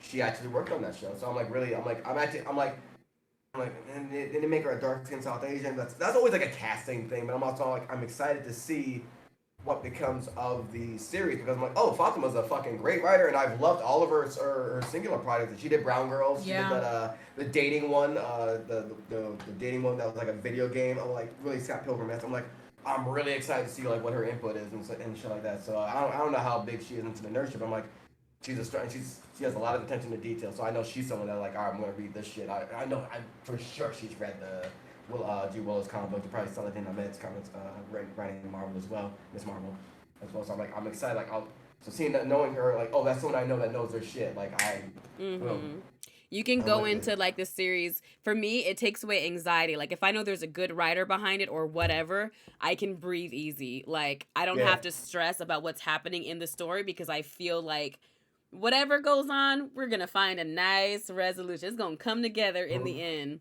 I like going into projects confident about that. Well, okay. Anything else we wanted to say about this movie? I think we're done. I think that's everything. All the emotions. What's your rating? What do you rate this movie then?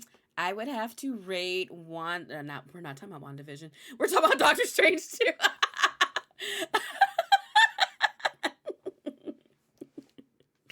That should tell you right there. I did still thoroughly enjoy it. I enjoy having these conversations to pick apart the little things, but overall, I'm trying to see in my schedule where I have time to go see this movie again before I fly out. So I'm going to give it a smooth 8 out of 10. Ooh. Yeah. Yeah. Say, I feel like one thing that we didn't talk about, and it didn't happen that often, but seeing them go through all the different worlds, I loved that beautiful scene. I loved the scene. You just reminded me. We saw there's a humanoid head we saw with like 3 faces. That's the Living Tribunal. He guards the multiverse. Ooh. Or they. I don't know if they're he, him, whatever. But like they. We'll call them they. They guard the universe. So like that was like, oh, we're getting to a cosmic fucking level now. Just some cosmic things.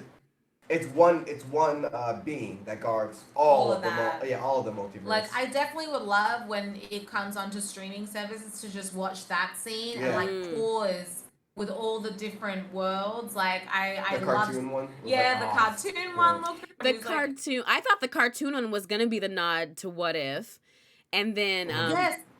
I also thought absolutely terrifying and very well done when Wanda was taking over the body of the other Wanda, and then first the picture in the frame, and when she looked at the camera, I was in the theater. I think I said bitch out loud. I was like bitch because too much. Thank you, The Clownery storm in in Progress. the- Thank you so much for the follow. Welcome to the Black Nerd Problems family. She looking at the camera, bitch, breaking the fall. For I'm here respectfully as a paying guest. I'm just witness to your story. Don't Shit's involve wild. me. Look, she truly acted her fucking ass off. Like a phenomenal performance. And it's such a great follow-up to WandaVision, like to see Wanda through that, despite the motives being pretty basic, like her in the role was great. Like Elizabeth Olsen was great. We also got because like you heard the X-Men theme song play as the Yes, game came out. yes. That's the X-Men '97 theme song. It was in the credits, so like, that will be the theme song for the show X-Men '97, the new one that's coming out. So I'm assuming because like it said X-Men '97 theme. I'm like, all right, at least got something good. The beat's back. The beat's back, baby. Yeah, like I think as a film, like it's definitely one that you could rewatch and just enjoy some of the smaller details of it. Plus, Benedict Cumberbatch is so great. Like, I think I would have loved to see a bit more of Wong. Like, for him being the Sorcerer Supreme of the universe, like, he didn't do, like, he was such a supporting character, but he was, like, they used it for, like, fun and jokes, but I thought he could have done a bit more. Oh, yeah, they put a whole person of color in the most powerful position and then just kind of made a joke out of it. I hate that I view things this way, but it's hard. I don't sit back and watch movies looking for this stuff. It's just when you pick up on a pattern, and I'm like, yeah, you're right. Like he should be banging West Street. Like when they start teaming up together, like I'm like, and one like, oh, he threw him and knocked him out. He's on the stairs. I'm like, I'm tired of you're the Sorcerer Supreme. Your head should be a little stronger than that. Fortify your fucking mind, Juan. What the fuck? Like, fortify your mind.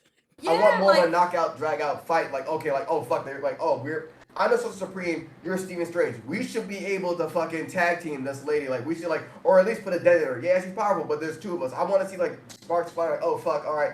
I push her away. Her thing opens up. I send Strange through like a sacrifice play. All right, fuck it. I send him through. I close it afterwards.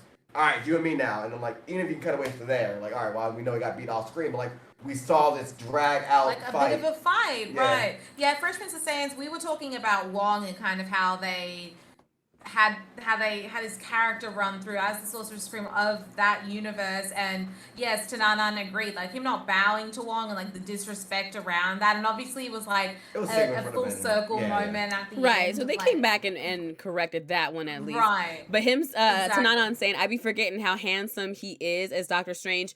Yes, because without the... It's like Michael B. Jordan without a beard. Oh, Michael B. Jordan needs facial hair just like Benedict Cumberbatch does. They need facial hair. Well, so Glenn was asking this question of like, oh, I wonder who else auditioned or like who they were considering for Doctor Strange. And Omar said John Hamm, and holy shit, I would have taken John Hamm as Doctor Strange. Ever since Mad Men, I would take John Hamm in a lot of roles. I think he could have been a great Doctor Strange as well. I like his comedy. Because he was on Unbreakable Kimmy Schmidt. He was fucking. I was like, this is wild seeing Don Draper act like this, but okay. Right. Very versatile actor. It's one of those ones where I'm like, oh, I kind of. That's what you wanted to see. I could have taken John Hamm as Doctor Strange. Historical Chronicles, if you hold a picture of him with and without beards, it's brothers but not the same person. Are you talking about Michael B. Jordan? Because that's the one that gets me. That was pointed out. Michael B. Jordan has a very weak chin, so without the facial hair, it's very... Oh, yeah. They had that picture of him and Laurie Harvey in like a garage or something, and they were like, grow it back, Michael. Grow it back. He had it without... Nope. No, absolutely not. I know. That's why every time men are like, women in their makeup, I was like, more like men in their facial hair. And their facial hair. Please. And their hats. And their hats. Hats, haircut, yeah. and facial. Let me pull off that hat, buddy. Let's see what's going on. Says me. With this hiding my unfinished hair. Still. See, it's finished. The hair is finished because you've been rocking it, and everyone thinks you're cute. So it's cute. Every time sometimes I'm like, I'm sick of it. I'm sick of this tall hair with this thing on top of my head. I can't wear certain outfits. But then I swoop my edges that morning. I'm like, listen, this was a move. I can wear this a bit while longer, but I will finish it. Am I cute in this? Yes, I am. I'm so cute. How many more rows you got? I have 32 more to do. It's so many. I'm gonna try my hardest to finish Said them. 32. That's damn near. Damn, there's 52 multiverses in the motherfucking DC comics, man. That's at least 6 backyards worth. Yeah. Also, oh my gosh, the green New York that they went into, I was like, oh man, That I don't was care if you have to go on the red beautiful. light. That shit looks nice. I wanna live That there. was a vibe. I loved it. I'm like, what they got going on here? And at the end, it's like, what's your planet like? And he's like, oh, it's beautiful. I was like, don't set this woman up. Don't set this woman up. You saw the universe she lives in. That shit's nice. Our shit is not nice. Do not set the woman up. Our shit needs work. Fresh Prince of Sayans. Right. I wanted to live in that New York. That New York, I would have, you know how long it took me to find this hotel, because I would find hotels, and when I go to cross-reference the reviews, it's like, nope, I almost got kidnapped by the front desk. Ain't no kidnapping happening in that New York. There's no bad neighborhoods. There's no trash on the streets in that New York. There's none of that. Free healthcare in that New York. That does look like you get free healthcare. Roe vs. Wade ain't trying to be overturned in that New York. No. They have male birth control in that. It's there. Yes, very much so. So yeah, I mean, rating-wise for the film, I think I'm in like the 7 to 8 range out of 10 as well. I think I'm going 9-1, 9-2. Oh wow, you're in the 9s. Yeah, I probably watch. I could look. I'd watch this again. This was fun, and also I want to catch all these little things as well, like that scene where they break through. I love America Chavez, man. I'm excited that they've introduced America Chavez. Yeah, I love that. We're waiting for Miss Marvel now. You know what America Chavez didn't do after she sent her moms into another dimension? Kill everybody. Okay, like, I'm so sorry. Exactly. Everyone is sad, Wanda. What about the end scene when the guy finally stops fighting himself? Oh, Bruce. Oh, that was a callback to. Isn't he Evil always Dead? In Sam Raimi Bruce Campbell movies? Yeah. Because he played 3 different characters in the Spider-Man film. And I only know that from the internet. Bruce Campbell, man. Man, I loved him in Burn Notice. I was like, that's the Burn Notice man. I thought it was funny, but it didn't do anything for me. I'm just like, oh, okay. Even when was it a worthy scene to wait through all the credits for? No. The credits. No, not it's not, like not the credits. The Ferris Bueller ending. Like, what are you waiting for? You can go home. I'd be so mad. Like, I'm here. Then Deadpool did a callback to that, so it's like another version of that, but it was also alluding to the it's over that he was in. Mm-hmm. Yeah. Like, dang, okay, cool. You play with my loyalty like this with credits, and then wonder why I miss the end of a series because you didn't play with my emotions. My favorite part of the entire stream. Oh, brilliant! That was great. That was funny. But thank you so much for joining me for these episodes. This was great.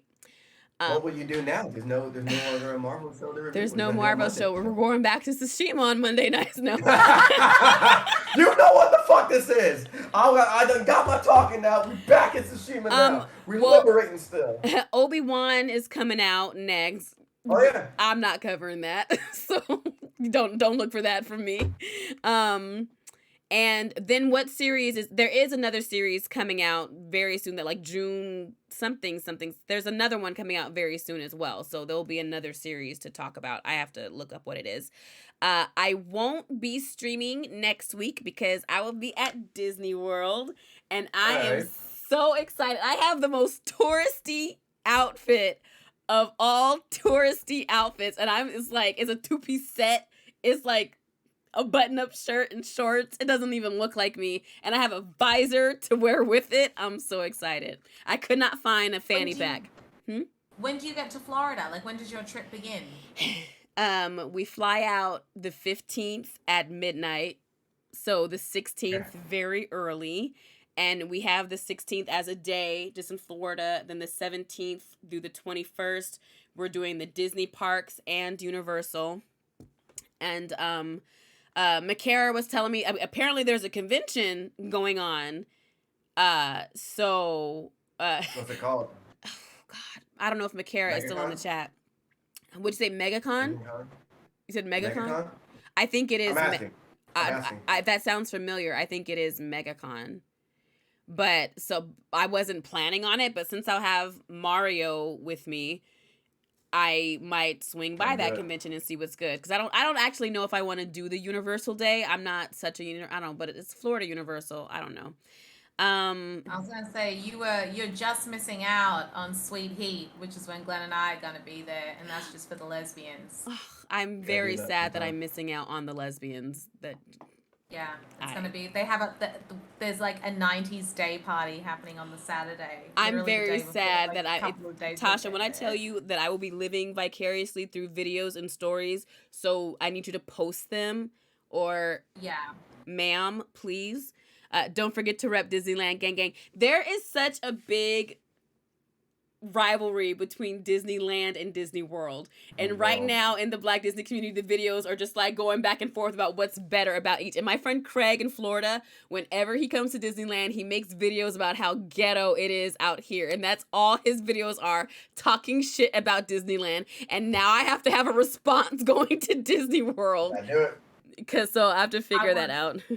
I need you to film your time at Disney World like we talked about with like the Vice, like camera positioning and the interviews, and like just make it seem Vice goes to Jamaica and they're like, everyone here is bleaching their skin. Let's investigate.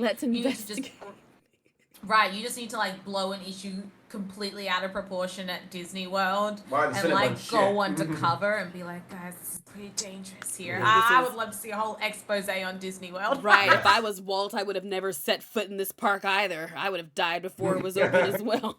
Fuck this. It was a choice. It's all beef. And am I going to change my hair by then? No, I'm going with my hair just like this. I want to finish the top so I can wear it down. I just want to wear the braids without this, and even wear if I'm wearing the Mario hat, I don't have to finish the braids. We'll see if these get done before New York and Sailor Boom, because that was the big thing. I mean, look, as we talked about, why should the men only get to benefit from the hats? Yeah. You wear a hat, that could be good too. I'm about to Mario hat it up. We'll see. So I will not be streaming next week for Black Nerd Problems. I will not be streaming. Let me look at a calendar. It'll be a while before. The week after that. You won't be streaming for like 3 weeks. Oh, my phone is dead. Oh, that's a weird feeling. Yeah, I won't be streaming for like 3 weeks. Till June. You'll stream back in June. Wow. Well, I didn't think this through very well. No. In saying that, we got a new Switch dock, so if it ever happens when you're in New York, you're not going to deal with those same issues again. We've been using it. It's been fine. I've never been so upset in my life. The attitude. After I got, Omar, it's fine. Oh, take that. They see Todd. Like, all right, you know what? Live in my shoes. Live in my shoes and try and just. She came back home and I'm just like, Tasha, you're gonna go get that. And you're like, no, it's fine. That's what made me upset. You're not gonna gaslight me into thinking this is fine and it isn't. I was bad that day. I was like, you just want to switch remotes? You want to play on me? You're like, no, I don't want to switch remotes. I don't know, like I'm yelling at this woman in her own house right now. I couldn't stop myself. I was like, oh my, no, now y'all see. But now y'all have a new dock, so I had to know you have a new dock. For a new dock, I was just waiting for my friend's situation to fix itself where it was appropriate for me to ask for that dock. It was a timing issue. I understand timing. It was a timing issue. I understand. So if I am able to stream in New York, I will work that out. I'm thinking even like from my hotel. You guys OS. Huh? Oh, we should do a stream from OS Studios. Yeah. Let's. I'm totally down for that. Something like that. Yeah, we could do that on a Monday. I'm wondering if I can. Depending on the schedule. And then we will also see praise the new doc. I miss when we used to praise absolutely everything. Jordan's nephews have girlfriends now. So lame. Oh, they'll never be back. Well, we've lost them never forever. Be back. They just came, they only came back to tell me they had a girlfriend and then left. Left. Well, at least they did it during the stream. Do I get a praise before you go? Nope. Can we praise the girlfriend now? They praise, everything was crazy at that point. So if I'm able to stream from New York, I will. I was thinking, like, I don't know, people stream from their phones and stuff, especially for like the book club nights. I can read in my hotel room. I could do that with a flashlight. We'll see. So when it comes to being able to stream at all, I will be announcing that on my channel. So even though I won't be streaming for the next 3 weeks, I will still be online. I will do my best, especially with like the Disney World trip, to be active in my Instagram stories. I'm gonna try to get these vlogs up quickly as they happen so they don't pile up on me. We'll see. But definitely on the other social definitely on the other I choked. Don't laugh at me. You swallowed water wrong not too long ago, sir. Yeah, I was waiting for somebody else to choke on something. Yeah, let's go. Can't just me. I'm like, nobody gonna just go. I got you. I'll choke. LMAO, why with the flashlight? Because in my imagination, I'm sitting in a dimly lit hotel room. The lights are flickering. Jordan was talking about when he was finishing writing his book. There's a drip faucet in the background. That's not the hotel I'm in, but I have to get that image out of my head. So like, long story short, just follow me on social media, and that's where I will be in contact with y'all, all of that good stuff. Thank you to Nanan and Tasha. Omar, where can we find y'all this week while we have you before Tasha runs away to go be with the lesbians? I'm very excited.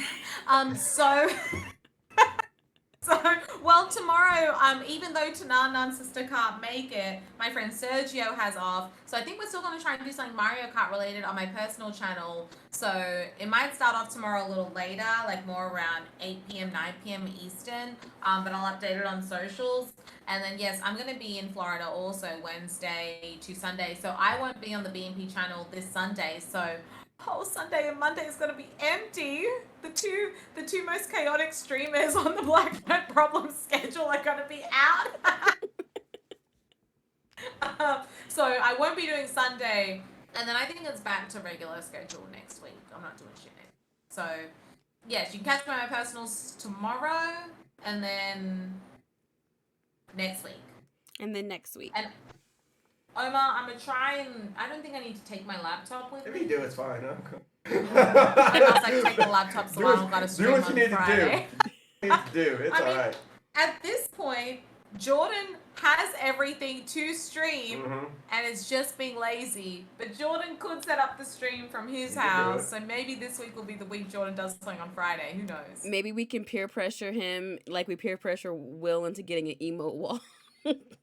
Oh, you missed it this morning, Tiffie. Tananan was streaming. Her channel is so cute. But she was like, guys, I tried using OBS. It did not work for me, so I'm doing it through Twitch Studios. They don't have an emote wall function. Please do not come for me. She's like, I watched the stream from Will's. Please don't come for me. I was like, we're going to give you a pass, Tananan. This time. Oh, and I sent in what my emote will be, so soon we'll have soon as Christian told us it's done. I know. We'll have emotes. Tiffie and I are just punished because we did our own. I was like, we don't get new emotes. We don't get. We've talked about this. We discussed this. We're gonna complain every time because we were being so chivalrous and nice. Like, just use our emotes. Tasha, we fucked up. I was like, you're saying my own money? What? That's so against my principles. There's a whole new emote drop. My emote is the old fucking news. People already have access to it. Who the fuck cares about Tiffy's emotes? Green emote though is a bit iconic. Yeah. It's iconic. It's like that's an iconic emote. Okay, you're very good at making me feel better. It's because it's the truth.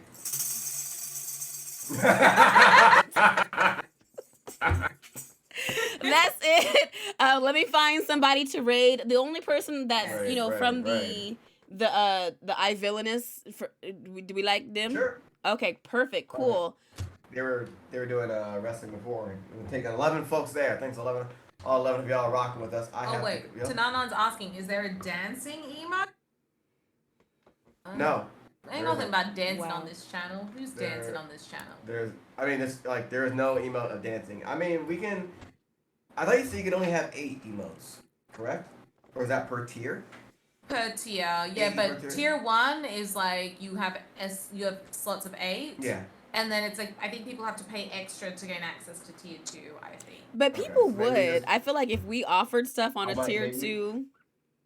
Maybe we just make y'all's tier 2, you know what I'm saying? Maybe it's like, oh, I mean, if you got, there are 2 most consistent streamers. I mean, you know what it is, Tiffie. We're like, if you want to gain access to ours, or you that, gotta subscribe to yeah, our that's what I'm saying. That was the idea, too. Can we have a double emote of us both? It could be like TNT, like from Stomp the Yard, and we like, boom. That would say, actually, I could be like, hey, just give me that 9th one. So that would actually work. That would actually work. I'll do some campaigning on this side for what that looks like. I know that artist. I know what's going on over here. Good. Right. Yeah. Perfect. Cool. Right. So let's raid over to iVillainess. Thank you so much again to Tasha and Omar for giving me your Monday nights. Yes, for anyone that doesn't know, we were all exhausted before the stream started. But talking about that again, kudos. But once again, we constantly need reminding that streaming helps us out versus depletes us, right? It does. Like, just good having conversations with friends. So this was really dope. So let's start the raid over yonder. And I hope that everyone has a great Monday night. Please remember to stay hydrated. Take care of yourselves. We're removing our makeup at night. We're getting sunshine in the morning. We're touching grass daily. And Tasha's like, we are.